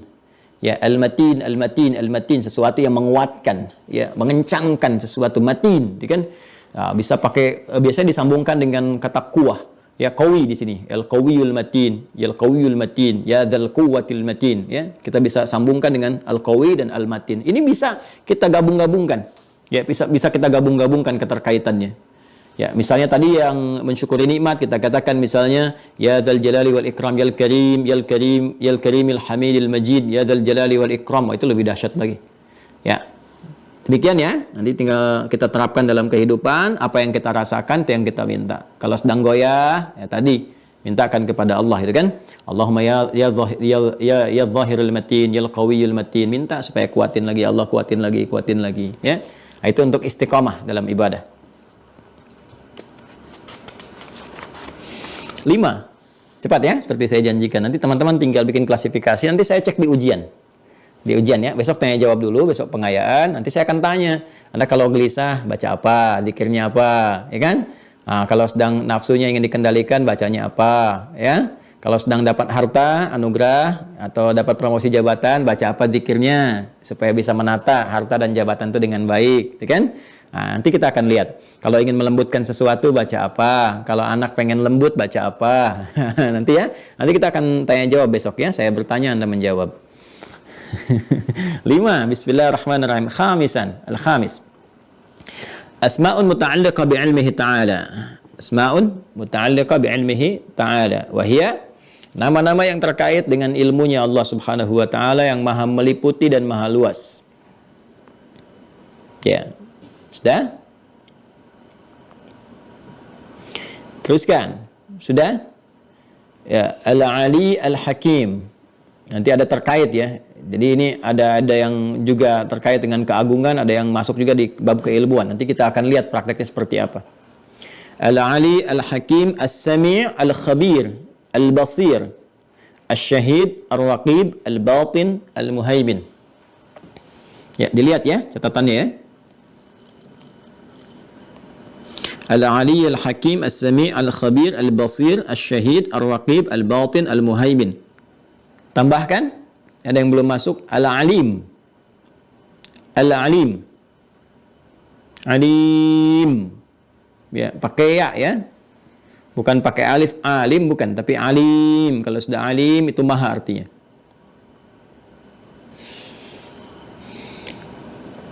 Baik, jelas? Sekarang peruntukannya, prakteknya bagaimana menerapkan nama-nama ini? 1, yang standar. 1, yang paling standar. Untuk memohon kepada Allah Subhanahu wa ta'ala tambahan pengetahuan. Memohon kepada Allah Subhanahu wa ta'ala tambahan pengetahuan. Nah, saya ingin dalami sedikit ya. Saya ingin dalami sedikit nih. Ini jarang dimintakan ini. Kalau Anda minta dan benar cara memintanya serta ikhtiarnya, maka Allah akan limpahkan pengetahuan yang sangat luar biasa. Seperti orang-orang dulu mendapatinya. Ya, bukan hanya masa-masa emas di zaman Nabi, zaman sahabat, zaman tabi'in, tidak. Masa-masa setelah itu pun banyak kan ulama-ulama kita yang hebat-hebat, bahkan kemudian mereka mendapat pancaran sinar pengetahuan itu sampai juga menguasai bidang-bidang keilmuan umum ya, yang basicnya adalah basic dari bancaran spiritual. Ya, jadi mereka itu dulu orang-orang hebat di masa lalu, sekalipun pakar begawan di keilmuan umum, baik itu misalnya di arsitektur kah, astronomi kah, di fisika kah, matematika kah, itu selalu basicnya dimulai dengan basic-basic syariat. Ya, pancaran-pancaran dinul Islam. Mereka mulai dengan Al-Quran, mereka mulai dengan rajin sholat, mereka mulai dengan zikir, mereka datang ke kutab, dasarnya dari situ semua. Setelah itu dahsyat, bahkan banyak penemuan itu ya terinspirasi dari pendalaman kepada ayat-ayat Al-Quran dan hadis-hadis Nabi Muhammad SAW. Itu riset itu. Riset. Makanya saya tuh mengajak, yuk nanti murid-murid saya yang di Mira ya, saya pengen tahu nanti profilnya tuh nanti kita arahkan untuk meriset. Saya kasih nanti nih ayat ini coba riset, hadis ini coba riset. Demi Allah saya katakan, kita punya perangkat yang sangat berlimpah. Referensi yang sangat luas. Itu kalau kita mau riset, karena kan ini sumbernya otentik, langsung dari Allah, langsung dari Rasulullah, yang pasti benarnya. Ya, makanya untuk mendapatkan informasi itu semua ketat itu. Ya, nggak ada satu sebuah sistem penggalian pengetahuan yang dimiliki oleh siapapun ya, atau dari kelompok manapun atau keyakinan manapun yang seketat orang Islam, nggak ditemukan. Coba Anda bisa bayangkan, ya, Quran itu sampai kepada kita, itu kan sangat luar biasa. Itu penjagaan langsung dari Allah. Kalau itu nggak bisa disoal, bagaimanapun caranya, nggak mungkin ketemu celahnya. Tapi hadis, ya, di mana ada kita mendapatkan satu informasi yang setelah berabad-abad, 15 abad, tersampaikan kepada kita dengan seleksi yang sangat luar biasa ketat. Jadi ketahuan nih, si fulan diterima dari siapa. Bayangkan 15 abad masih ketahuan.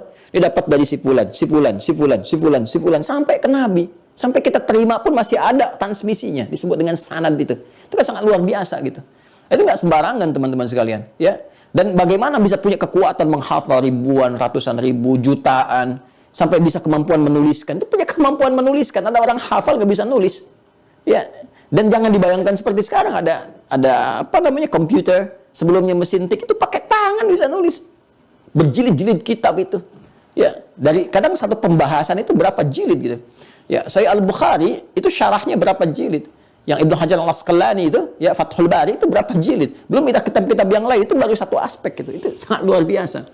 Nah, nanti kita lihat ya, kalau ada yang standar tambahan pengetahuan, ada yang melebihi batas standar yang dengan itu bahkan pengetahuannya dibimbing oleh Allah, ya, untuk menemukan kata-kata yang bisa menyampaikan, mudah dipahami, jelas, kemudian tindakannya bijak, objektif dalam itu tingkat yang di atas yang standarnya nanti. Nah, zikirnya apa? Kalau kita ingin bermohon kepada Allah, ya, untuk mendapat pengetahuan tambahan yang standar, tapi standar pun nambah gitu, ya, di atas yang biasa juga. Kita mohonkan dengan langsung menyebut hal yang terkait dengan ilmunya. Ya Alim, Ya Alim, Ya Alim, Ya Alim. Ya. Kalau ingin diperkuat supaya langsung Allah merespon, Anda bisa katakan As-Sami'. Nah, kan tadi sudah disebutkan As-Sami', tambahkan Al-Alimnya. As-Sami' Al-Alim. Ya. As-Sami' Al-Alim. As-Sami' Al-Alim. As-Sami'. Biasanya kata As-Sami' ini nama Allah yang mulia. Ya. Itu seringkali juga dihadirkan oleh orang-orang saleh terdahulu. Baik para nabi, ya, rasul, orang-orang saleh, kan, para ulama-ulama, untuk menyandingkan dengan permohonan tertentu. Jadi mengawali dengan kata as-sami', ya, untuk menunjukkan kekuasaan Allah untuk mendengar segala hal, mengetahui segala hal, kan? Karena kalau di kita di makhluk, walaisa kamitsli syai', gak ada yang serupa dengan Allah Subhanahu wa taala, kan? Sumber pengetahuan itu kan nanti sumbernya setidaknya ada 3 yang pokok. Yang pendengaran, penglihatan, ya kan, dan nalar kita. Ya, pendengaran disebut dengan as-sama', penglihatan disebut dengan basar, kemudian apa yang kita cerna disebut dengan fuad. Ini yang dimaksud Quran surah ke-17 Al-Isra ayat 36. Wala taqfu ma laisa laka bihi ilm. Ya, ilm itu kan. Dan jangan ikuti segala hal yang tidak punya dasar pokok ilmunya, pengetahuannya. Ya, nanti untuk mendapatkan ilmu itu apa? Sumbernya 3. Innas sam'a. Nah, sungguh pendengaran itu, kita mendengar, kita dapat data dari pendengaran, informasi. Nanti informasi diolah. Kalau masuk nanti ke perangkat bagian tubuh kita, digunakan, ya, tangkap oleh otak kanan, dilihat, kan, didengar, nih, terdengar tercitra. Kan ada orang cerita itu terdengar jadi citra, ya, otak kanan yang berperan. Analisis otak kiri, ya, nanti disimpulkan jadi pengetahuan, disupport oleh iman kita, oleh takwa kita, diberikan respon. Dan dahsyatnya Allahu Akbar, Allahu Akbar. Sepersekian detik keluar respon. Sepersekian itu. Ya, jadi tabarakar rahman, ya, masya Allah itu. Bagaimana Allah menciptakan kita itu sangat luar biasa, manusia itu, ya. Nah, kemudian basar, penglihatan. Dari yang terlihat jadi informasi, kan, itu kan direspon oleh kita. Makanya ada orang melihat sinetron bisa nangis, kan? Ada orang mendengar kisah bisa direspon keluar tangisan, air mata, itu kan sepersekian, ya. Ya, kemudian wal fuada, yang mencerna, menalar sesuatu. Kullu ulaika kana anhu mas'ula. Sedangkan Allah Maha mendengar, Sami', kalau pakai maha pakai ya sebelum huruf akhirnya. Sami', Maha mendengar. Jadi Allah Maha mengetahui segala informasi. Ya. Jadi kalau pendengaran nggak usah ditanya, Allah Maha segala. Jadi semua sampai kepada Allah, ya kan? Ya, basir, Maha melihat. Jadi seringkali doa-doa yang disampaikan, permohonan disampaikan oleh setiap hamba orang-orang soleh, itu seringkali ya disandingkan dengan kata Sami' dulu, untuk menunjukkan kesan bahwa ya Allah, sebetulnya aku nggak minta pun, Engkau tahu isi hatiku, Engkau mendengar ya Allah, ya, jangankan jeritan, getaran-getaran yang tampak pun pada suara hati hamba, Engkau Maha mendengarnya, ya. Kemudian baru dilekatkan permohonannya. Karena itu Nabi Zakaria ketika beliau memohon kepada Allah, meminta dianugerahi keturunan, itu sebelum menyampaikan doanya, As-Sami yang dimunculkan untuk menunjukkan luasnya pengetahuan Allah yang Maha mendengar segalanya. Ya, Anda buka Quran surah ketiga Ali Imran ayat ke-38. Di mushaf standar paling kanan ya, sebelah atas. Quran surah 3, Quran surah 3 Ali Imran ayat 38. Hunalika da'a Zakaria qala rabbi habli min ladunka dzurriyyatan thayyibah innaka sami' innaka sami'ud du'a. Kan? Karena mudhaf ilaih ini hilang alif lamnya karena disambungkan kepada kalimat setelahnya yang menggunakan alif lam. Sami'ud du'a. Nanti kalau masuk belajar bahasa Arab, insyaallah kita bahas itu. Apa mudhaf ilaih, apa nakira, apa ma'rifah dan sebagainya. Ya kan? Sami'a. Jadi kalau kita terjemahkan, enak sekali tuh. Enak sekali, Masya Allah. Ya, duhai Allah. Ya, di mihrab itulah Nabi Zakaria bermohon kepada Allah. Dia berkata, ya Allah, semua mengatakan aku punya keterbatasan. Semua mengatakan istriku tidak akan mampu melahirkan. Dia divonis secara medis, secara klinis, sudah mandul dan menopause. Mereka mengatakan aku terbatas. Ketika mereka mengatakan aku punya keterbatasan, maka aku mohon kepadamu yang tidak pernah punya batas dalam pemberian. Habli, ya Allah yang Maha Wahhab, yang memberi tanpa batas. Anugerahkan kepadaku darimu saja ya Allah. Aku tidak bermohon kepada yang lain karena mereka mengatakan semua terbatas. Maka aku mohon kepadamu yang tanpa batas dalam pemberian. Anugerahkan aku keturunan dari sisimu saja ketetapannya ya Allah. Engkau pasti mendengar doa hamba. Dengan ilmumu engkau pasti mendengar doa hamba. Kalau pada yang Maha mendengar pun ya Allah, doa hamba belum terkabul, lantas kepada siapa lagi hamba mesti mengadu? Kepada siapa lagi hamba mesti memohon? Tunjukkan kepada hamba dengan cara apa lagi hamba mesti memohon. Maka apa yang terjadi? Pakai fa. Ya, harfu atfin rabitin baina syai'aini bila hudud. Yang menyambungkan dua peristiwa cepat tanpa jeda. Peristiwa pertama berdoa, peristiwa kedua terkabulnya doa. Antara berdoa dengan terkabul nggak ada jeda. Begitu selesai doa langsung terkabul. Fanadathul malaikatu ayat 39-nya. Fanadathul malaikatu wa huwa qa'imun yusalli fil mihrab. Annallaha yubashshiruka bi Yahya. Dan seringkali kata as-sami' disandingkan dengan kata alim. Innaka antas sami'ul alim, kan? Ya, innaka sami'ud du'a, ya. Kalau yang sami'ul alim contoh di Ali Imran itu kan ayat 35, ya. Idz qalat imra'atu Imran rabbi inni nadhartu laka ma fi batni muharraran fataqabbal minni innaka antas sami'ul alim. Kan? Innaka antas sami'ul alim tuh. Ya. Kau Maha mengetahui isi hati hamba ya Allah. Bahkan sebelum hamba mohonkan kepadamu, Duhai Allah, ya, ayah anak yang dikandung ini telah meninggal, telah menghadap kepadamu, Imran maksudnya, ya. Sedangkan aku bernadar kepadamu ya Allah, seperti dulu dengan suamiku berharap, bermohon, meminta supaya dianugerahi anak yang baik, yang soleh, meneruskan risalah kenabian, kemuliaan, dengan mohon ya Allah, aku bernadar kepadamu menjadikan anak yang dikandung ini nanti ya Allah, anak yang soleh, mengabdi kepadamu saja, menunaikan kebaikan-kebaikan sesuai dengan perintahmu. Engkau pasti Maha mengetahui sebelum aku panjatkan, karena engkau Maha mendengar bisikan-bisikan yang ada dalam jiwaku, bahkan sebelum aku mohonkan. Apa yang terjadi? Dikabulkan oleh Allah. Lahir perempuan, kan? Lahir. Falamma wada'at saqalat rabbi inni wada'tuha untha. Itu yang di ayat 36-nya, seterusnya sampai dirawat, ditunjukkan pada jalan kebaikan di ayat 37-nya. Jadi ini, teman-teman sekalian, Anda bisa mohonkan kalau ingin tambahan pengetahuan kepada Allah, ya, para pelajar, ya, adik-adik yang sedang belajar tingkat manapun ingin ditambahkan oleh Allah, minta. Allahumma ya alim, Allahumma innaka antas sami'ul alim. Terus masukkan doanya. Rabbi zidni ilma warzuqni fahma, ya. Allahumma ushhidu bi annaka antas sami'ul alim. Allahumma inni as'aluka ya Allah bisifatikal ulia wa asma'ikal husna ya sami'ul alim zidni ilma warzuqni fahma. Zidni ilma ya alim warzuqni fahma. Ya Allahumma ya sami'ul alim. Allahumma faqihni fid din wa 'allimni ta'wil ya alim. Masukkan itu. Masukkan. Ya, ketika Anda masukkan, nanti ikhtiarnya dengan takwa. Ikhtiarnya dengan takwa. Jadi sambil berdoa begini, ya, kan itu harus mengalir lewat iman. Kalau dibaca begitu aja, ya biasa aja. Ya, makanya kan si A baca, si B baca, kok hasilnya bisa beda. Ya. Nah, itu kan kalau seperti itu jangan disalahkan ibadahnya, tapi dicari caranya, dilihat, dievaluasi caranya. Kenapa si A bisa dapat, saya enggak? Ya, dilihat kan? Kok dia bisa baca ini dapat, saya baca kan nggak dapat. Coba lihat. Nah, makanya kita masuk kepada step yang selanjutnya, mau baca ini pun harus menggunakan jiwa takwa, karena di takwa ini ada support iman. Ya. Di takwa ini kan ada cahaya iman. Iman ini yang menggetarkan segala hal. Jadi kalau kita ingin kuatkan iman kita, supaya kalimat-kalimat yang mengalir di lisan itu ada pakai getaran dalam jiwa kita, sehingga mampu mengguncang, menggetarkan arasy, maka cara menguatkan cahaya imannya ini dengan meningkatkan takwanya. Ya, maka tambah dulu salatnya, tahajud, ya. Ayo penuntut ilmu kalau mau tambahan ilmu jangan tinggalkan tahajud. Tahajud malam bangun, kan? Terus mencoba untuk berlatih terus mendekat kepada Allah dengan zikir, dengan Al-Qur'an, coba puasa, tingkatkan takwa. Nanti kalau takwa meningkat, dengan sendirinya cahaya iman akan menguat.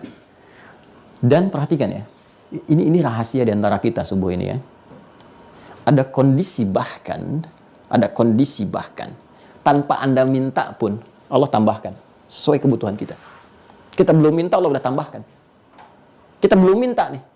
Ya, dan ini penting nih bagi guru-guru, bagi ustadz-ustadz, ya, para kiai, para habaib dan sebagainya. Karena ini kompleks. Dapat pertanyaan begini, begitu. Itu kalau Allah nggak bimbing, bisa keliru. Tapi ada kondisi-kondisi kok kita bisa gitu. Bukan menemukan, Allah bimbing. Ini ayatnya ini hadisnya ini jawabannya begini. Ini kalau nggak mendekat kepada Allah, susah mendapatkan itu tuh. Ya. Makanya membangun khasyah, ketakwaan tinggi kepada Allah, itu tingkat tertinggi dari keulamaan. Innama yakhsyallaha min ibadihil ulama. Jadi sifat ilmunya diikat dengan khasyah. Di surat Fatir itu. Ya, surah ke-35 itu. Ya, di ayat ke-28 itu ya. Ya, 28 sampai 29 bawah, nanti baru pindah ke Qur'annya ke atasnya. Ya, kanan bawah. Innama yakhsyallaha min ibadihil ulama. Sungguh yang paling takut khasyah kepada Allah itu para ulama. Jadi ilmunya diikat dengan khasyah dulu. Kalau sudah khasyah kan diraih dengan takwa, dengan khusyuk. Ketika khusyuk itu muncul, takwa itu muncul, maka Allah berikan tambahan pengetahuan. Dari mana rumus ini takwa muncul diberikan tambahan pengetahuan? Di Quran surah kedua. Ini semua ada di Quran surah kedua.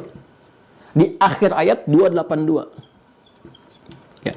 Ini ayat paling panjang di Al-Quran, ayat terpanjang. Lihat di paling kiri ya, dari atas sampai bawah itu, satu ayat. Lihat ujung ayatnya, yang kiri langsung ke bawah, paling bawahnya. Wattaqullah, dan tingkatkan takwamu kepada Allah, wa yu'allimukumullah, dan Allah akan berkenan memberikan kepadamu tambahan pengetahuan. Allah akan mengajarkan kepadamu. Tingkatkan takwa.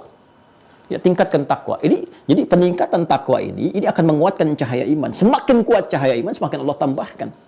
Ya. Bahkan nanti ada satu hal yang kalau Allah berkehendak, bil ladunna ilma.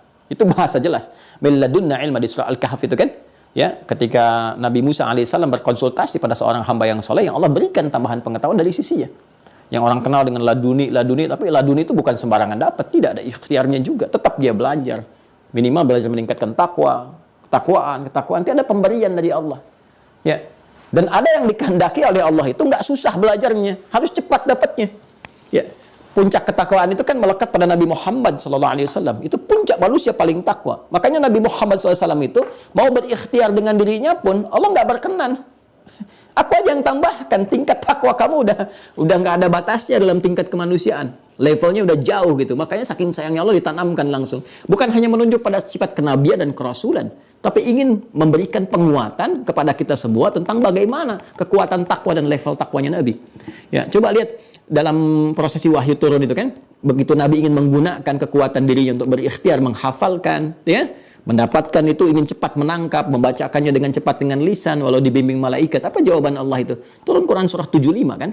Al-Qiyamah ayat 16 sampai 18. La tuharrik bihi lisanaka lita'jala bih. Quran surah 75, Al-Qiyamah ayat 16 sampai 18. La tuharrik bihi lisanaka lita'jala bih. Inna 'alaina jam'ahu wa Qur'ana. Fa idza qara'nahu fattabi' Qur'ana. Muhammad SAW, jangan cepat-cepat kau gerakkan lisanmu hanya sekedar ingin menghafalkan Qur'annya. Cepat ingin mendapati Qur'annya. Ya. Ya kan?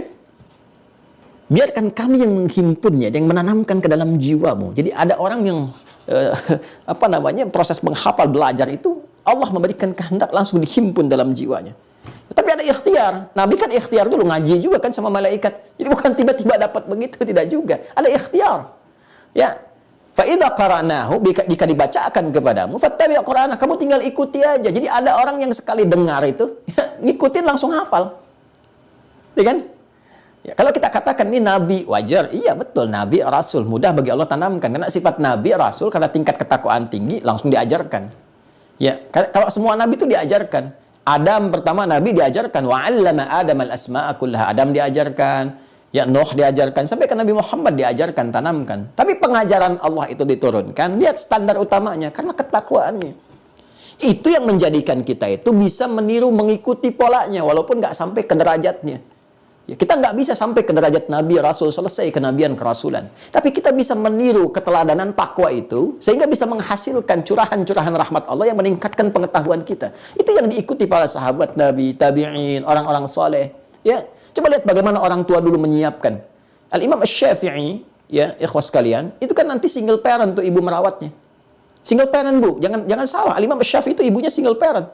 Ketika ayahnya meninggal dunia, merawat tuh, digendong-gendong. Ya, kemudian ditempatkan di halaqah para ulama, dari mulai belajar bahasa, belajar ini, belajar itu, sampai ke fikih, sampai diminta berangkat ke Imam Malik, ya, kiai terkenal yang luar biasa, alimnya pada saat itu, ilmunya luas di Madinah, tapi udah kemana-mana cahayanya, kita dengan izin Allah, diminta talaki ke sana, belajar. Ibunya, Imam Ahmad juga demikian, jangan salah. Imam Ahmad tuh digendong oleh ibunda, ibunya single parent, digendong oleh ibundanya, dingin-dingin masih direbuskan air hangat, ya, diwudukkan oleh ibundanya, disimpan di halaqah ulama, ya, setelah selesai gendong balik lagi, bawa lagi pulang, sampai kemudian terus beranjak dewasa. Al-Imam Al-Bukhari, jangan salah juga sama. Ya, sama itu. Ayahnya kan meninggal itu, dalam usia dini dilahirkan meninggal, terus matanya divonis buta kan, secara medis, secara klinis. Apa yang dilakukan? Ya, ini ikhtiarnya takwa.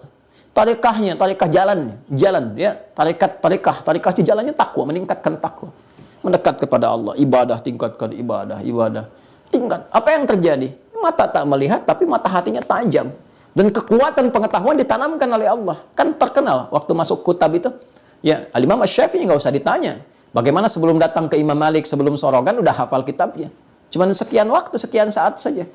Ya, Imam Ahmad juga begitu. Sebelumnya Imam Malik juga luar biasa, bintangnya pada saat itu. Imam Abu Hanifah luar biasa. Ya. Ya, dan itu lintas profesi. Imam Abu Hanifah kan ayahnya itu pebisnis, pedagang, penjual kain. Ya. Dan lain sebagainya. Ya, ada yang penjual kain, ada yang tukang jam, ada yang tukang sabun, ada yang macam-macam, tapi luar biasa. Ilmu itu melintasi batasnya gitu. Jangan dibatasi, ini anak kiai pasti jadi kiai juga, belum tentu. Ya, anak kita itu kalau bapaknya nggak hafal Quran, kita investasikan anak kita hafal. Sambil bapak menghafal, anaknya investasikan. Demi Allah saya katakan, ada yang jadi. Kalau kita sadar kita nggak paham hadis nih, cucu kita mungkin sekarang jadi ahli hadis. Bismillah. Mesti ada satu di keluarga jadi kebanggaan saat pulang kepada Allah. Nanti dia jadi pemimpin kita tuh saat pulang di keluarga. Kan itu di Quran surah 13 itu kan? Ar-Ra'd. Ayat 23 sampai 24 itu. Ya.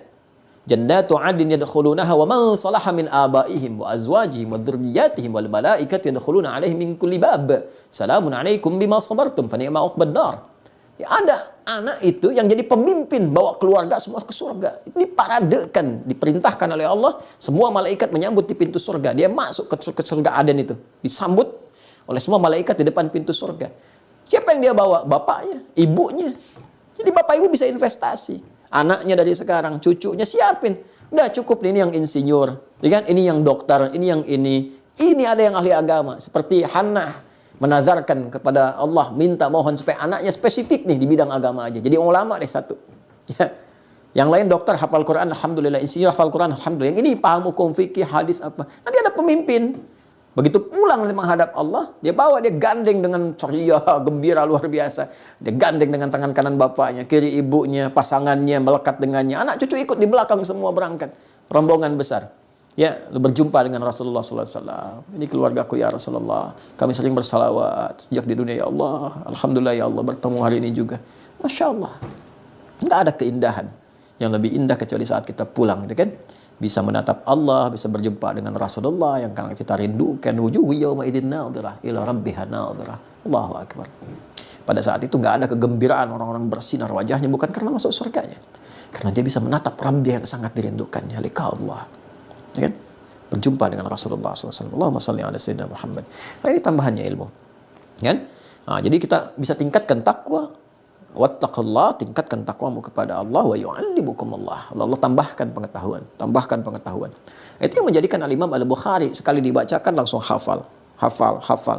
Nah, itu yang dikatakan itu jam'ahu wa Qur'anah, dihimpun dalam jiwa, dihimpun. Makanya jiwa itu sadrun. Para ulama kalau ditanya itu sudah hafal, hafidtu ala sadri qalbi.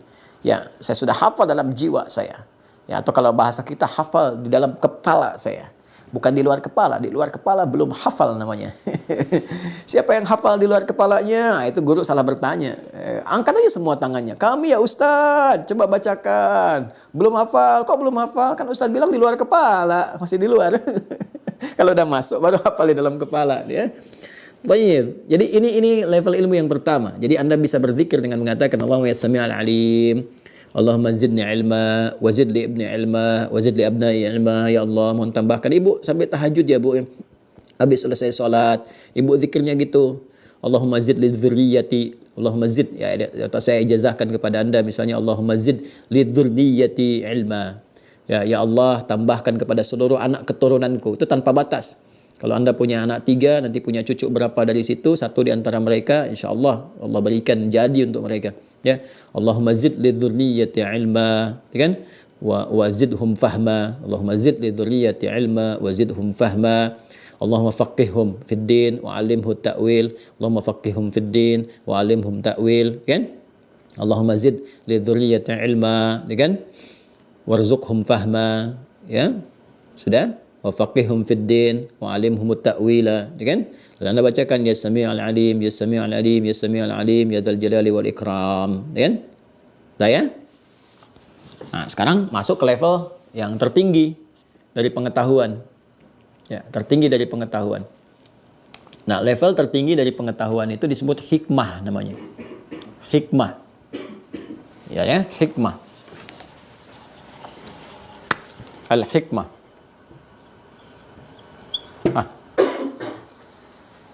Al-hikmah. Wa may yu'tal hikmata faqad utiya khairan katsira. Siapa yang diberikan hikmah oleh Allah Subhanahu wa taala, maka sungguh dia telah diberikan anugerah yang berlimpah. Dah?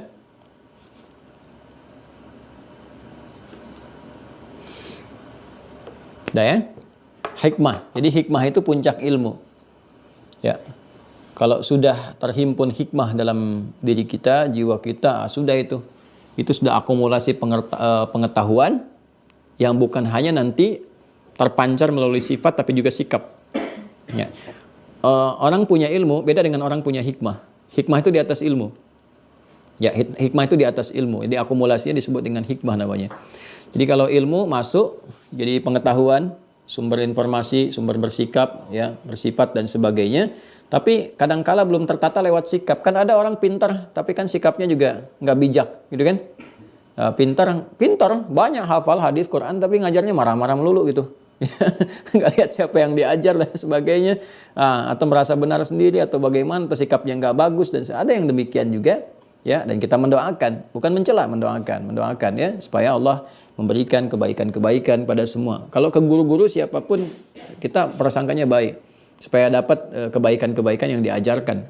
Kalau kekurangan, semua punya kekurangan. Ya, tapi kalau hikmah itu beda. Kadang-kadang bicaranya sedikit tapi dalam sekali. Ya, kita mengerti dengan kalimat sedikit, paham, dalam. Ya, itu hikmah. Misalnya kita lihat di Quran surah kedua Al-Baqarah dari ayat 267, ayat 267 sampai 269 ya, biar lengkap ya. Paling kanan tuh, agak sedikit ke bawah. Setelah bicara tentang infak ya, di ayat 261 terus infaknya selesai. Nanti Allah langsung menyampaikan kepada kita, berfirman terkait dengan hikmah, anugerah hikmah yang sangat tinggi. Kalau sudah hikmah itu, teman-teman sekalian, itu bisa digunakan ke apa saja. Bisa ke harta, dengan kecerdasan mendapatkan harta, nanti harta dikelola secara bijak, ya kan?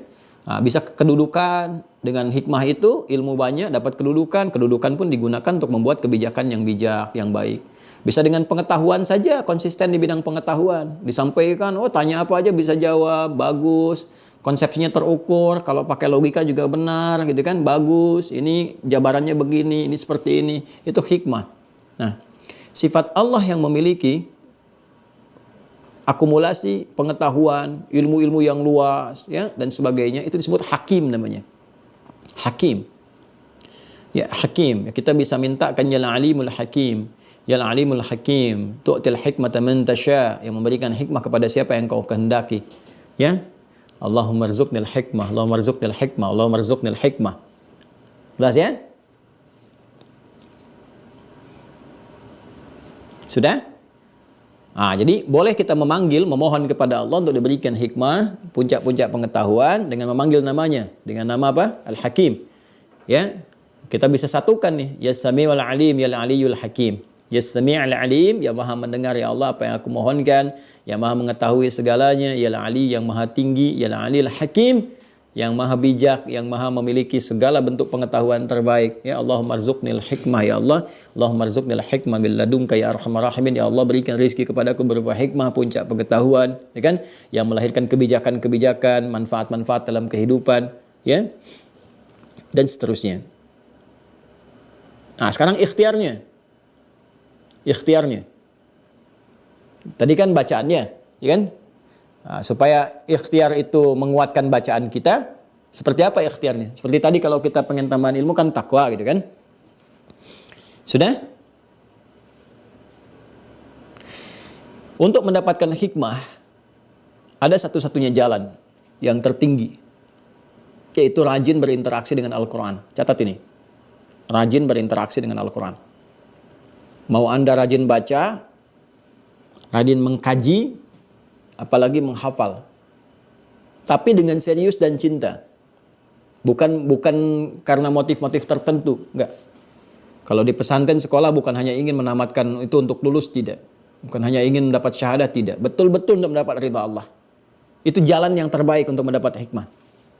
Ya, ada orang ngejar lewat sholat, ada dengan tahajud, dengan zikir ini, zikir itu. Puncak zikir itu dengan Quran. Dan itu 4 kali disebutkan Allah tinggi nilainya dibanding dengan yang lain. 4 kali. Ya, kalau Anda menghafal Quran itu 4 kali nilainya zikirnya dibandingkan dengan yang lain. Baca saja 1 kali. Inna nahnu nazzalna dzikra wa inna lahu lahafizun. Kami yang turunkan Al-Quran sebagai zikir dan kami yang menjaganya. Quran surah ke-15 ayat 9. Tapi ketika menghafal itu 4 kali. Walaqad yassarnal Qur'ana lidzikri fahal mim muddakir. Sungguhlah kami mudahkan Al-Quran untuk digunakan sebagai zikir, dihafalkan. Ada enggak yang mau menghafal Quran sebagai zikir untuk dirinya? Itu 4 kali disebutkan di Quran surah ke-54. Al-Qamar ayat ke-17, ayat ke-22, ayat 32 dan ayat 40. 17, 22, 32, 40. Walaqad yassarnal Qur'ana lidzikr fahal mim muddakir.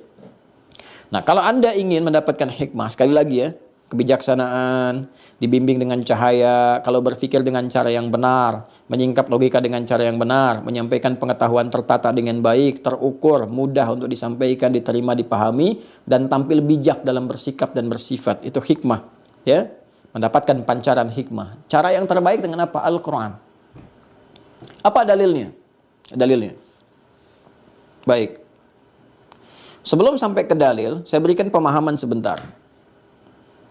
Al-Quran itu fungsinya hudan yang utama. Hudan. Ya, Quran surah kedua Al-Baqarah ayat 185. Quran surah kedua Al-Baqarah ayat 185. Syahrul Ramadan alladzi unzila fihi al-Quran hudan linnas. Hudan itu pedoman berkehidupan. Secara singkat, pedoman berkehidupan. Dan janji Allah, setiap hambanya hidup di masa apapun, ya, di masa, di ruang, tempat apapun, itu diberikan petunjuk supaya berkehidupan yang benar sesuai dengan petunjuk Allah.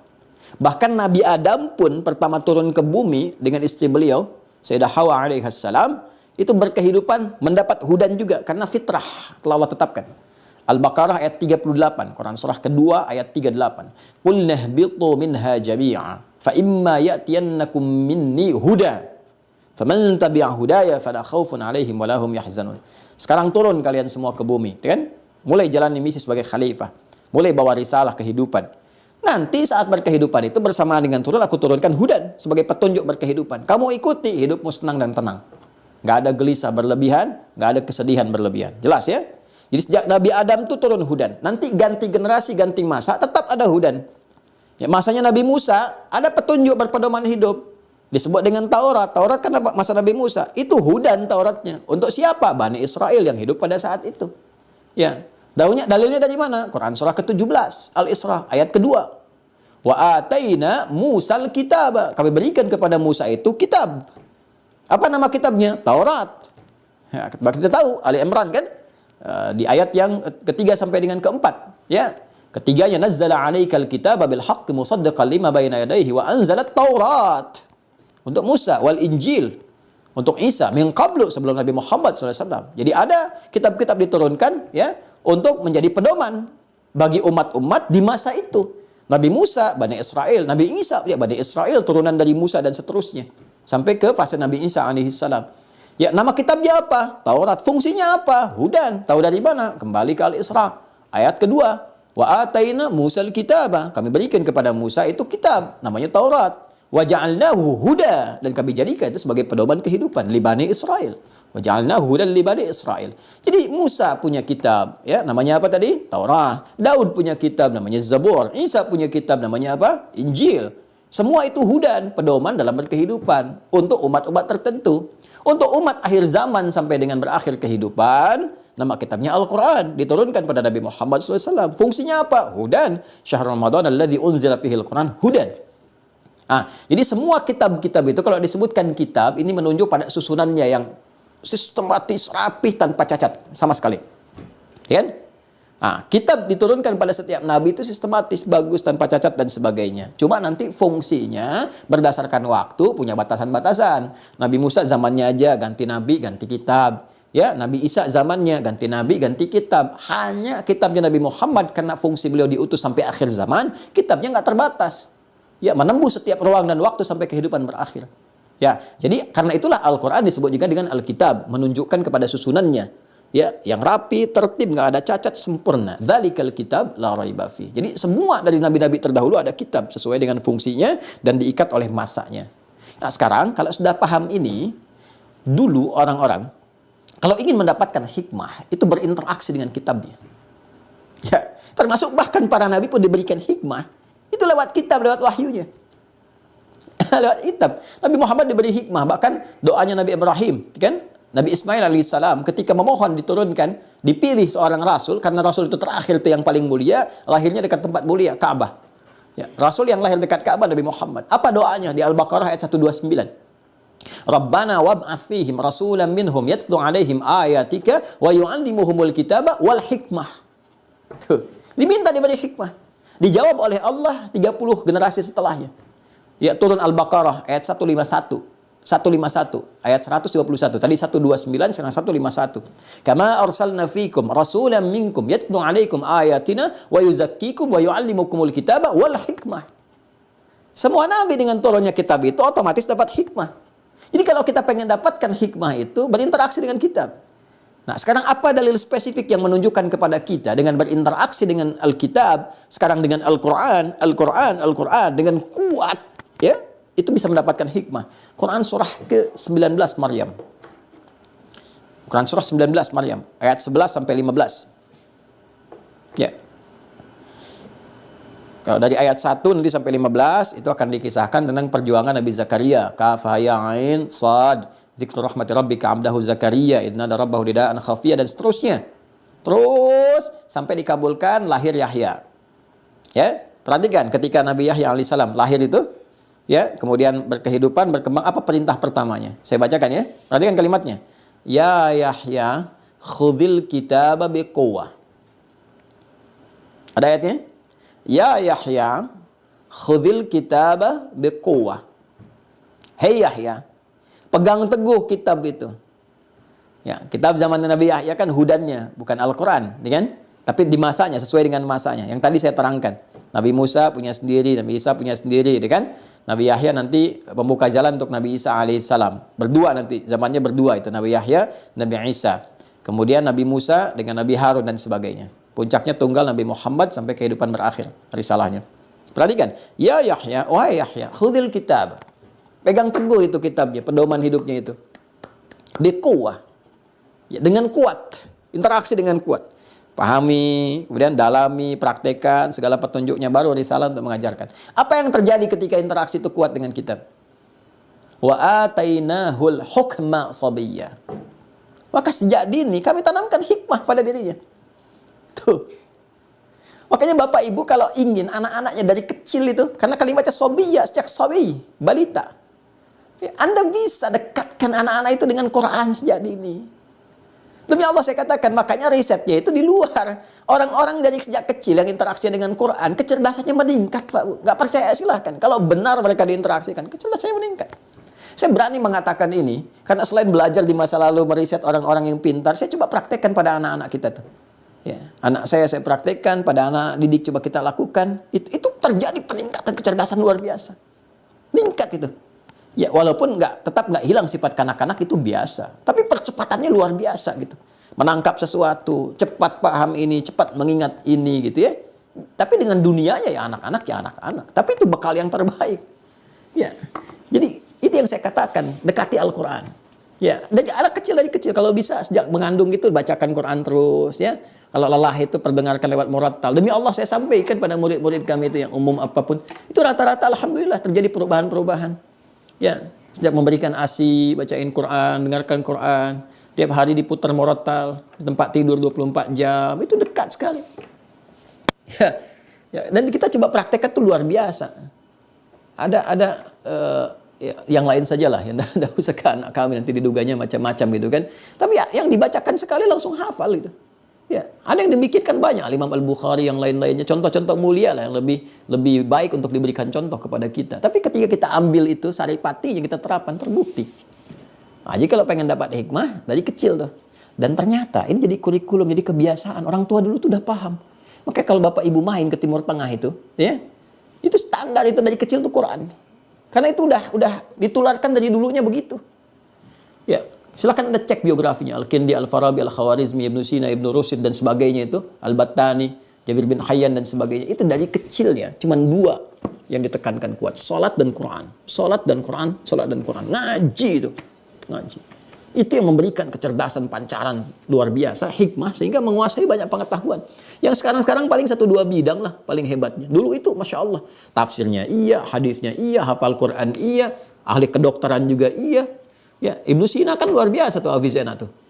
Ya, itu luar biasa, hafal Quran, tahu tafsir juga, ya, tahu fikih juga, kedokteran juga luar biasa, matematikanya luar biasa, fisika luar biasa, kitabnya banyak itu. Ya, kitabnya banyak. Kemudian siapa lagi? Ibnu Rushd, Averroes itu. Ini kan ahli Quran, ya, ahli pemikir juga, ahli logika juga, tahu fikih. Ya, tahu perbandingan fikih, itu kitabnya Bidayatul Mujtahid. Itu Bidayatul Mujtahid kan digali di mana-mana itu, di kampus-kampus, di masjid-masjid sekarang. Itu dokter bedah yang ngarangnya. Bayangkan dokter bedah tuh, ahli Quran. Ya, ada yang nemuin atom yang saya cerita kemarin, Jabir bin Hayyan. Ada yang terinspirasi bikin prototipe pesawat terbang, Ibnu Firnas dan sebagainya. Itu banyak sekali. Ya, ada Al-Jabbar, Al-Khawarizm dan sebagainya. Di matematika ada, di fisika ada, di kimia ada. Cuma perhatikan, ya itu kan luar biasa. Dari mana desain awalnya itu? Dari pendidikan kurikulum Islami yang ada pada mereka. Makanya orang-orang yang ingin menjauhkan Anda dari Quran sejatinya tidak ingin menjadikan Anda itu menjadi pintar. Makanya hidupkan lagi Qurannya. Ya, bohong kalau ada orang mengatakan misalnya ke pesantren Quran itu pasti akan tertinggal. Enggak kok, kita biasa-biasa aja. Ini buktinya saya nggak ketinggalan. Alhamdulillah. Ini kan? Ya, jadi Allahu Akbar gitu. Ada banyak hal yang bisa dibuktikan. Banyak kitab-kitab ulama yang penting kita kaji tuh. Jadi kalau disebutkan ulama yang terbayang dengan ilmu keislaman aja. Banyak ilmu-ilmu umum yang bisa kita kaji. Suatu saat kalau udah ada kelas-kelas, jadi kalau kita udah enak, normal enak, nyaman, nanti seperti dulu saya akan hidupkan lagi tuh. Ya, kelas-kelas sesuai dengan passionnya masing-masing. Di Mira juga kalau basicnya nanti udah sempurna, maksudnya disampaikan dengan lengkap, nanti akan diklasifikasikan nih berdasarkan profesi. Ya, kita kan dulu ada kelas kan ibu rumah tangga, ini kelas di medis, dari dokter sampai dengan petugas kesehatan macam-macam kita ada. Ini kelas pebisnis, pedagang, ilmuwan, kumpul, risetnya beda. Passionnya masing-masing. Nanti kita kuliahkan kurikulumnya di Quran, ini ayatnya ini apa. Ini untuk yang pebisnis ya, ini begini. Ini untuk yang ilmuwan begini, ini yang di medis begini. Di medis pun nanti diturunkan lagi. Lengkap sekali.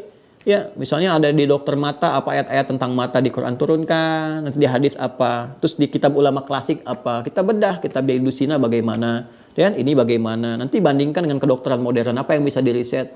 Ya, ya ada satu dokter itu, alim di Mesir itu risetnya satu ayat di surat Yusuf itu bisa menemukan salah satu formula untuk obat katarak kalau saya nggak keliru itu. Satu ayat di kekinian. Gitu ya. Fartadda basirah gitu kan bawa dengan gamisku ini ya idza biqamisi hadza gitu kan, kemudian bawa dengan gamisku ini, tutupkan ke wajah bapak kita gitu kan, maka dia akan terbuka melihat ternyata di riset ada keringatnya Yusuf alaihissalam, keringat satu genetik dilihat, diolah, formulasi yang dibaca, dilihat, dikembangkan, ternyata salah satu jadi alternatif tuh pengobatan mata gitu ya. Jadi itu satu inspirasi gitu ya yang didapatkan dari kedalaman kita untuk mengaji, mengkaji. Tentunya kita bisa baca di alam, di semesta, belajar, bisa dari aspek pengetahuan lain. Ya, kita bisa belajar dari pengembangan peningkatan pengetahuan yang di Amerika, yang di Eropa, nggak ada masalah, dikaji biasa. Iya, zaman Nabi juga begitu kok. Yang terjemahan dari ilmu-ilmu Romawi itu dibahas di ini, diajarkan kepada orang sekitaran. Tapi karena belajarnya pakai iman, maka ilmunya dibaca dengan kebenaran. Karena itu saya katakan akal sehat itu penting, tapi yang lebih penting iman yang sehat. Karena akan mensupport akal itu menjadi soleh. Jadi ada akal sehat, ada akal soleh, itu beda. Yang sehat itu nanti betul bagus, logikanya benar, tapi kadang-kadang hanya digunakan untuk menguji, tidak ke action, hanya menguji argumentasi, menguatkan kebenaran, tapi implementasinya kadang-kadang nggak ada gitu, kosong.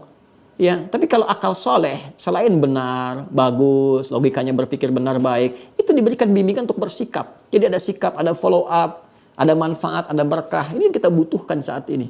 Ya, banyak orang berakal sehat, ya, tapi karena imannya nggak sehat sehingga tidak terbawa kepada kesolehan praktikal, nggak dipraktekkan dalam bentuk kesolehan.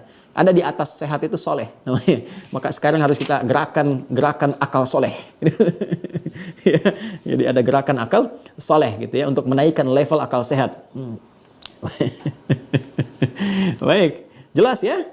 Alhamdulillah kalau jelas. Nah itu ada sudah ya tadi saya sampaikan. As-Sami'ul Alim, Al-Hakim, dalilnya tadi, ya Yahya khudhil kitaba biquwwa wa atainahu al-hukma sabiyya wa hananan min ladunna wa zakatu. Kan kalau sudah hakim, hanan. Ya hanana, ya hanana. Hanan itu lembut. Lembut, baik, halus, ya bijak. Kalau sudah hakim itu bijak. Bicara bijak, lembut, baik gitu kan. Macam-macam dan seterusnya.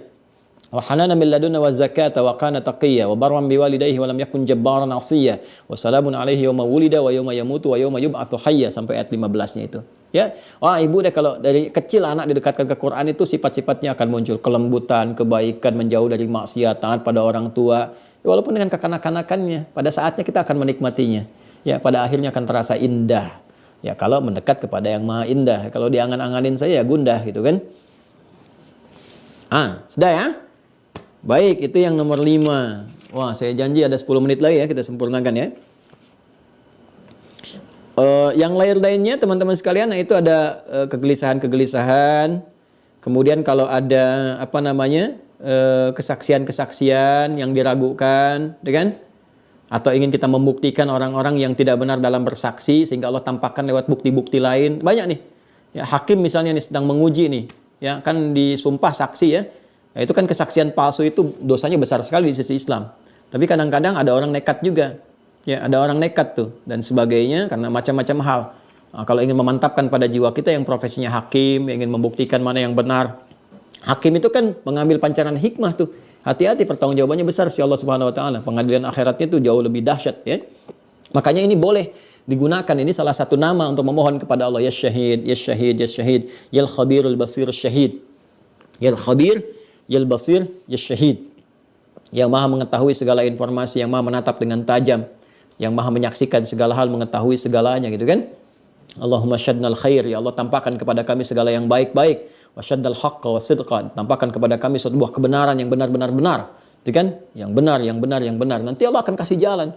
Ini bisa jadi dalam mimpinya dia melihat sesuatu, nanti ditelusuri, ya realnya benar. Bisa jadi datang sisi lain, saksi yang membuktikan bahwa keterangan saksi yang sebelumnya itu salah. Bisa dibuktikan dari bukti-bukti yang tampak, tiba-tiba masyarakat menggerakkan, ada ini, ada itu muncul. Bisa membaca, oh ternyata yang benar yang ini. Ada. Ya. Nah, ibu juga sering ini, Bu, sering zikir gini nih. Ya, supaya suami pulang ke rumah nggak menyembunyikan sesuatu. Dengan yal basirus syahid, yal basirus syahid, yal basirus syahid, kan? Ya, sama-sama tuh. Jadi nggak ada gangguan gitu ya, insya Allah. Pokoknya silahkan gunakan sesuai kepentingan kita ya. Baik. 6. Sadisan wa sadis. Asmaul muta'alliqa bi qadratihi ta'ala wa tadbirihi lil umur. Nama-nama yang terkait dengan kudrahnya, kuasanya Allah Subhanahu wa taala dan tata kelola setiap aktivitas. Ya, tata kelola setiap perkara kehidupan. Jadi bagaimana Allah mengatur dengan kuasanya, ya, mengelola segala hal, mengatur dengan sempurna, ada nama-namanya. Apa di antaranya?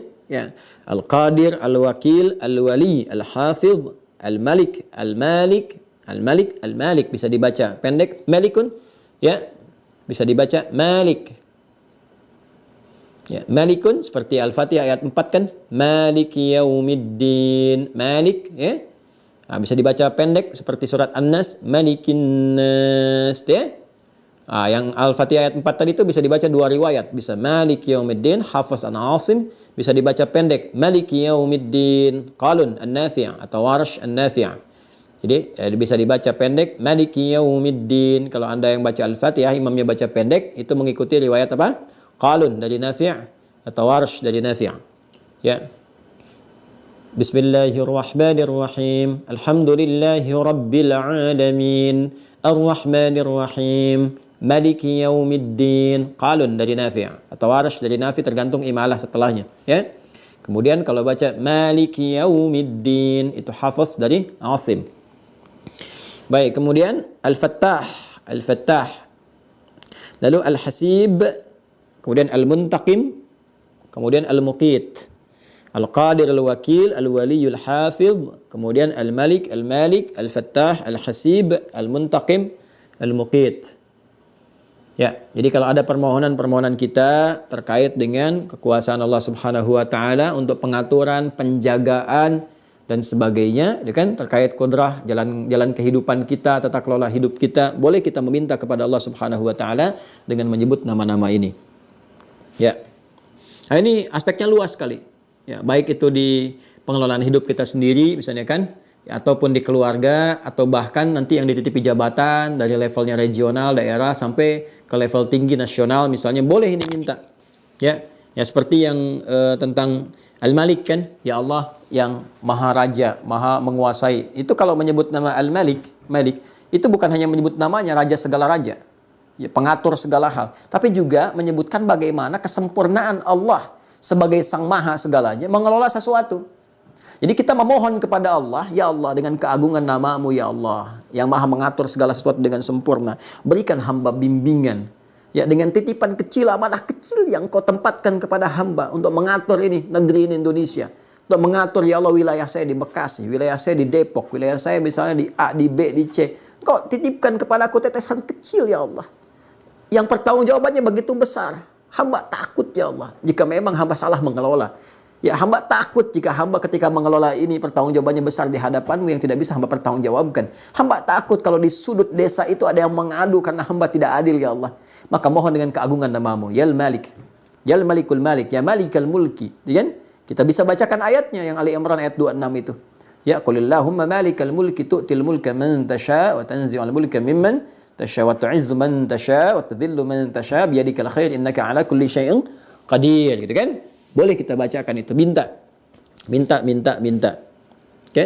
Terus kalau kita misalnya merasa terbatas kemampuan untuk mengerjakan satu hal tertentu, gitu kan? Ya, kita bisa mohon dengan Allah yang tidak punya batas dalam segala hal kemampuannya, yang kuasa atas segala hal. Ya, apa itu sifatnya? Al-Qadir. Ya, Al-Qadir. Nah, ini di sini tersebut Qadir, ya kan? Qadir kita ganti ke dalam bentuk Maha, Qadir. Ya, Qadir. Ya, ini bisa kita buka dengan satu hal lalu disambungkan ke yang lainnya. Contoh prakteknya gini misal. Gini. Kita ingin memohon kepada Allah satu limpahan rizki untuk digunakan pada kebaikan tertentu. Ya. Saya mau bangun pesantren nih, bangun madrasah nih, atau bangun panti yatim, fasilitasi sesuatu. Kita minta sama Allah karena ini di luar kemampuan saya nih. Ya, saya cuma punya 1 juta, sementara untuk bangun ini 1 miliar. Gitu kan? Terus kita mohon pada Allah untuk menggerakkan hamba-hambanya yang terbaik untuk mengirimkan rizki, untuk mewujudkan apa yang kita mohonkan kepada Allah. Kita bisa minta dengan menyebut nama yang kuasa ini. Ya, yang maha kuasa atas segala hal, mengatur, menata semua. Lalu sambungkan dengan rizki. Bagaimana cara mintanya? Kita sebutkan begini misalnya. Yal Qadir, ya Allah, yalladzi ala kulli syai'in qadir. Allahumma, kalau ya Allah mau kita ganti dengan kalimat lembut yang dalam, Allahumma yalladzi ala kulli syai'in qadir. Allahumma yalladzi ala kulli syai'in qadir. Ya Allah yang menguasai terhadap segala hal dan mengaturnya. Ya. Allahumma yalladzi ala kulli syai'in qadir. Sudah? Urzuqni rizqan min indika ya Razzaq. Misal, Allahumma pancarkan kepadaku keberkahan rizki. Rizki dari sisimu saja. Ya Razzaq, yang maha mengatur segala rizki. Maha memilikinya. Jadi Anda buka dengan Al-Qadir, Anda sambungkan dengan Ar-Razzaq. Gitu kan? Itu dahsyat itu. Nah, contoh. Doanya ibunda Imam Al-Bukhari. Al-Imam Al-Bukhari, ibunya itu memohon kepada Allah, puncak sesuatu. Ketika anaknya divonis tidak bisa melihat secara medis, dan dia punya keinginan kuat untuk belajar hadis setelah cepat menangkap Al-Quran. Apa yang dibacakan?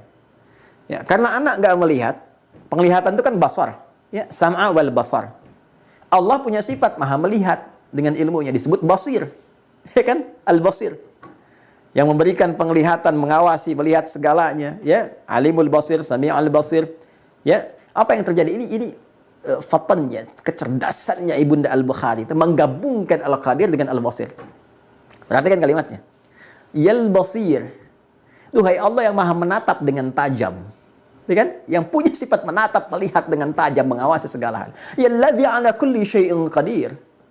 Ya, yang terhadap segala hal maha mengetahui, maha menguasai, maha mengatur. Yal Basir. Yalladzi ala kulli syai'in qadir. A'id basirat abni. Mohon kembalikan penglihatan anakku. Yal Basir, yalladzi ala kulli syai'in qadir. A'id basirat abdik. Mohon kembalikan penglihatan anak saya sehingga dia bisa menatap kembali. Ya, dengan niat untuk ibadah, untuk belajar, meneruskan risalah ya Arhamar Rahimin yang telah ditunjukkan, dipedomankan oleh Rasulmu yang mulia Rasulullah sallallahu alaihi wasallam. Apa yang terjadi? Al-Bukhari kecil juga sedang mengulang surat Qaf, itu kan surat 50.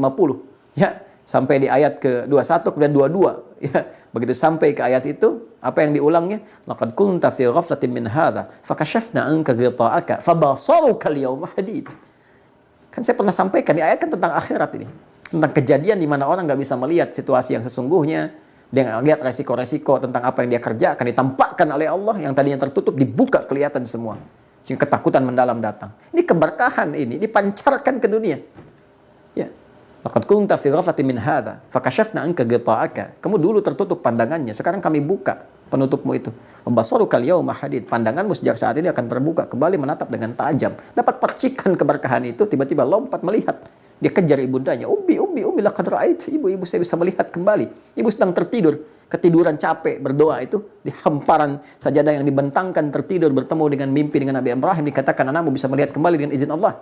Ini dampak dari tafaul.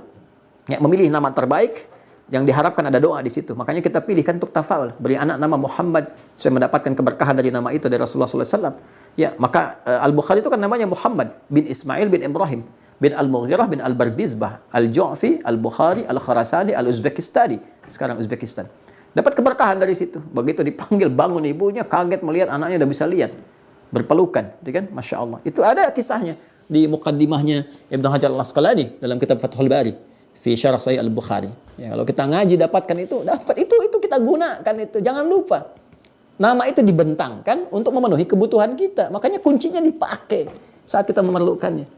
Ya, mohon minta sama Allah. Minimal Allah ganti, ya. Penglihatan, saya selalu berusaha sebaik mungkin berhusnudzan kepada Allah. Saya tidak menyebut orang-orang ini nggak bisa lihat, tapi Allah menutup penglihatan mereka dari maksiat. Ya, tapi bagaimana caranya kemudian meningkatkan kualitas penglihatan hati sehingga mata secara zahirnya tak melihat tapi batinnya kuat untuk menatap. Dia tahu, dia bisa bedakan mana yang maksiat, mana yang bukan. Ada orang bisa melihat, dia nggak bisa bedakan mana sendal dia, mana sendal orang lain. Ya, baik. Itu ya teman-teman sekalian, Anda bisa gunakan itu. Silahkan sesuai dengan tempatnya masing-masing. Untuk penjagaan Al-Hafidh, untuk kedudukan Al-Malik, itu kan membuka sesuatu yang sulit Al-Fattah. Yal Fattah, Yal Fattah, Yal Fattah, Yal Fattah. Kalau ada kesulitan tuh di rumah, kan? Pekerjaan, Yal Fattah, Yal Fattah, Yal Fattah, Yal Fattah, Yal Fattah. Termasuk membuka bisnis baru tuh, ada bisnis baru kan? Yang sulit, atau diplomat tuh, diplomat. Ya, yang mau bertugas tuh, boleh gunakan dikit ini. Allahumma Yal Fattah, Yal Fattah, iftah li abwabal khair fi biladin ya Allah amalu fiha ya Allah. Mohon bukakan segala bentuk kebaikan di tempat yang aku ditugaskan di dalamnya, di negeri ini ya Allah. Allahumma Yal Fattah, Yal Fattah, Yal Fattah. Ya kan? Karena ayat-ayat ini sering digunakan juga di dalam Al-Quran, ditampilkan kepada kita untuk membuka segala hal yang baik. Ya, inna fatahna laka fatham mubina, gitu kan? Jadi ayat Al-Fatah ini kan dalam Fathu Mekah, dibuka Mekah dengan suasana yang baik. Datang Nabi, membawa risalah kan, Fathu Mekah itu buka, segala kebaikan muncul. Yang tadinya jelek-jelek jadi baik semua. Diplomat-diplomat kita tuh, boleh bacakan itu. Jadi dubes datang ke situ atau jadi diplomat, ya home staff misalnya, atau sekedar juga local staff yang berharap jadi home staff naik ke atas, jadi dubes, jadi menlu. Ayo, begitu ditugaskan, baca zikir ini. Allahumma ya Al-Fattah, Allahumma ya Al-Fattah, ya Al-Fattah, iftah li abwabal khair, fi kulli biladin a'malu fiha, ya, fi kulli biladin mab'uthtu fiha, ya Allah, mohon ya Allah, buka segala pintu kebaikan, segala yang mulia-mulia di tempat aku ditugaskan, di tempat aku dikirimkan. Setelah itu ikhtiar dengan yang baik-baik, ya, yang baik-baik. Jadi diplomat yang hebat, yang baik, kuasai bahasanya. Ya, seperti diplomat-diplomat kita dulu tuh, ya, tugaskan udah paham bahasa. Jangan sampai ke Amerika nggak ngerti bahasa Inggris, ke Jepang nggak bisa bahasa Jepang, gitu kan? Jadi pelajari dulu. Ya, saya harap demikian tuh di Kemlu juga ya, tempatkan yang bisa menguasai bahasanya sehingga berinteraksi diterima dengan enak, gitu kan? Dengan nyaman. Baik. 7 wa hunaka asma'un ukhra lam tudhkar bin nass fil Qur'an walakinnaha istamaddat min af'alin aw sifatin lahu ta'ala waradat bil Qur'an. Ya, ada nama-nama yang indah juga, yang baik, yang bagus, nggak disebutkan langsung namanya dalam Al-Qur'an seperti yang tadi kan ada semua di Qur'an, ya. Al-Ali ada, Al-Hakim ada, As-Sami ada, Al-Khabir ada. Ini nggak kelihatan langsung tapi tersirat di dalam sifat-sifat perbuatan yang melekat pada Allah, ya. Ketika Allah menyampaikan ini, menyampaikan itu, akan memberikan ini, memberikan itu, memberikan konsekuensi ini, nampaklah sifat-sifat itu, ya. Apa di antaranya? Al-Qabid, ya, Al-Basit, yaqbidu wa yabsut, ya. Al-Qabid, Al-Basit, Al-Rafi', Al-Mu'izz. Lihat ininya ya, saya bacakan cepat jadi Anda melihat, jadi Anda bisa harakati. Al-Qabid, Al-Basit, Al-Rafi', Al-Mu'izz, Al-Mudhil, Al-Mujib, Al-Ba'ith, Al-Muhsi, Al-Mubdi, Al-Mu'id, Al-Muhyi, Al-Mumit, Malik al-Mulki, ya, Al-Jami', Al-Mughni, Al-Mu'ti, Al-Mani', Al-Hadi, Al-Baqi, Al-Warith. Ya? Baik. Nah, nanti prakteknya silahkan digunakan. Nanti kan kita ada sesi praktek. Ya, besok tanya jawab. Nanti Anda kalau mau tanya ini juga saya tunjukkan dengan cepat sehingga interaksinya langsung ke esensi, ya. Nanti mau dipakai di mana boleh silakan, ya.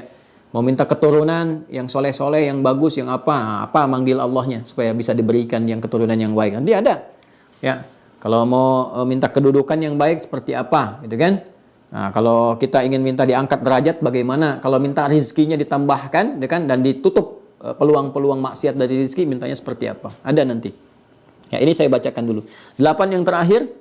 Ya, thaminan wa thamin wa hunaka asma'un ukhra lahu ta'ala mustamiddah, ya, mustamiddatun minal ma'ani al-waridah fil Qur'an. Kalau tadi dari perbuatan-perbuatan sifat af'alnya Allah keluar ini semua, pemberian-pemberian, dan sebagainya keluar. Kalau ini dari makna yang terambil dari makna-makna Al-Qur'an, kan? Firman-firman Allah. Jadi keluar nama-nama itu, sifat-sifat itu bisa kita gunakan dalam interaksi ibadah kita. Ya, pertama apa? An-Nur. Ya, An-Nur, nurun 'ala nur. Ya. Nurun ala nur. An-Nur, kemudian As-Sabur, Ar-Rashid, Al-Muqsit, Al-Wali, Al-Jalil, Al-Adal, Al-Khafid, Al-Wajid, Al-Muqaddim, Al-Muakhir, Ad-Dar, kan? An-Nafi', yang maha membalas, ya, segala orang-orang yang berbuat buruk, berbuat jahat, kan? Dibuat sistem, kalau begini, begini, kalau begitu, ya begitu. Nanti kita jelaskan kemudian. Ya, kemudian terakhir An-Nafi', wa yattasilu bidzalika sifata at-takallum wal iradah. Dan terkait dengan itu semua sifat mengkhitab, ya, maha menyampaikan segala hal yang dia kehendaki dan maha berkehendak atas apa yang ia inginkan. Terima kasih. Mohon maaf atas segala kekurangan. Semoga bermanfaat. Semoga kita dibimbing oleh Allah Subhanahu wa taala dalam jalan-jalan kebaikan dan istiqamah di dalamnya. Allahumma taqabbal minna innaka antas samiul alim wa tub alaina innaka antat tawwabur rahim. Rabbana atina fid dunya hasanah wa fil akhirati hasanah wa qina adzabannar. Wa sallallahu ala sayyidina Muhammad wa ala alihi wa sahbihi ajma'in. Wa akhiru da'wana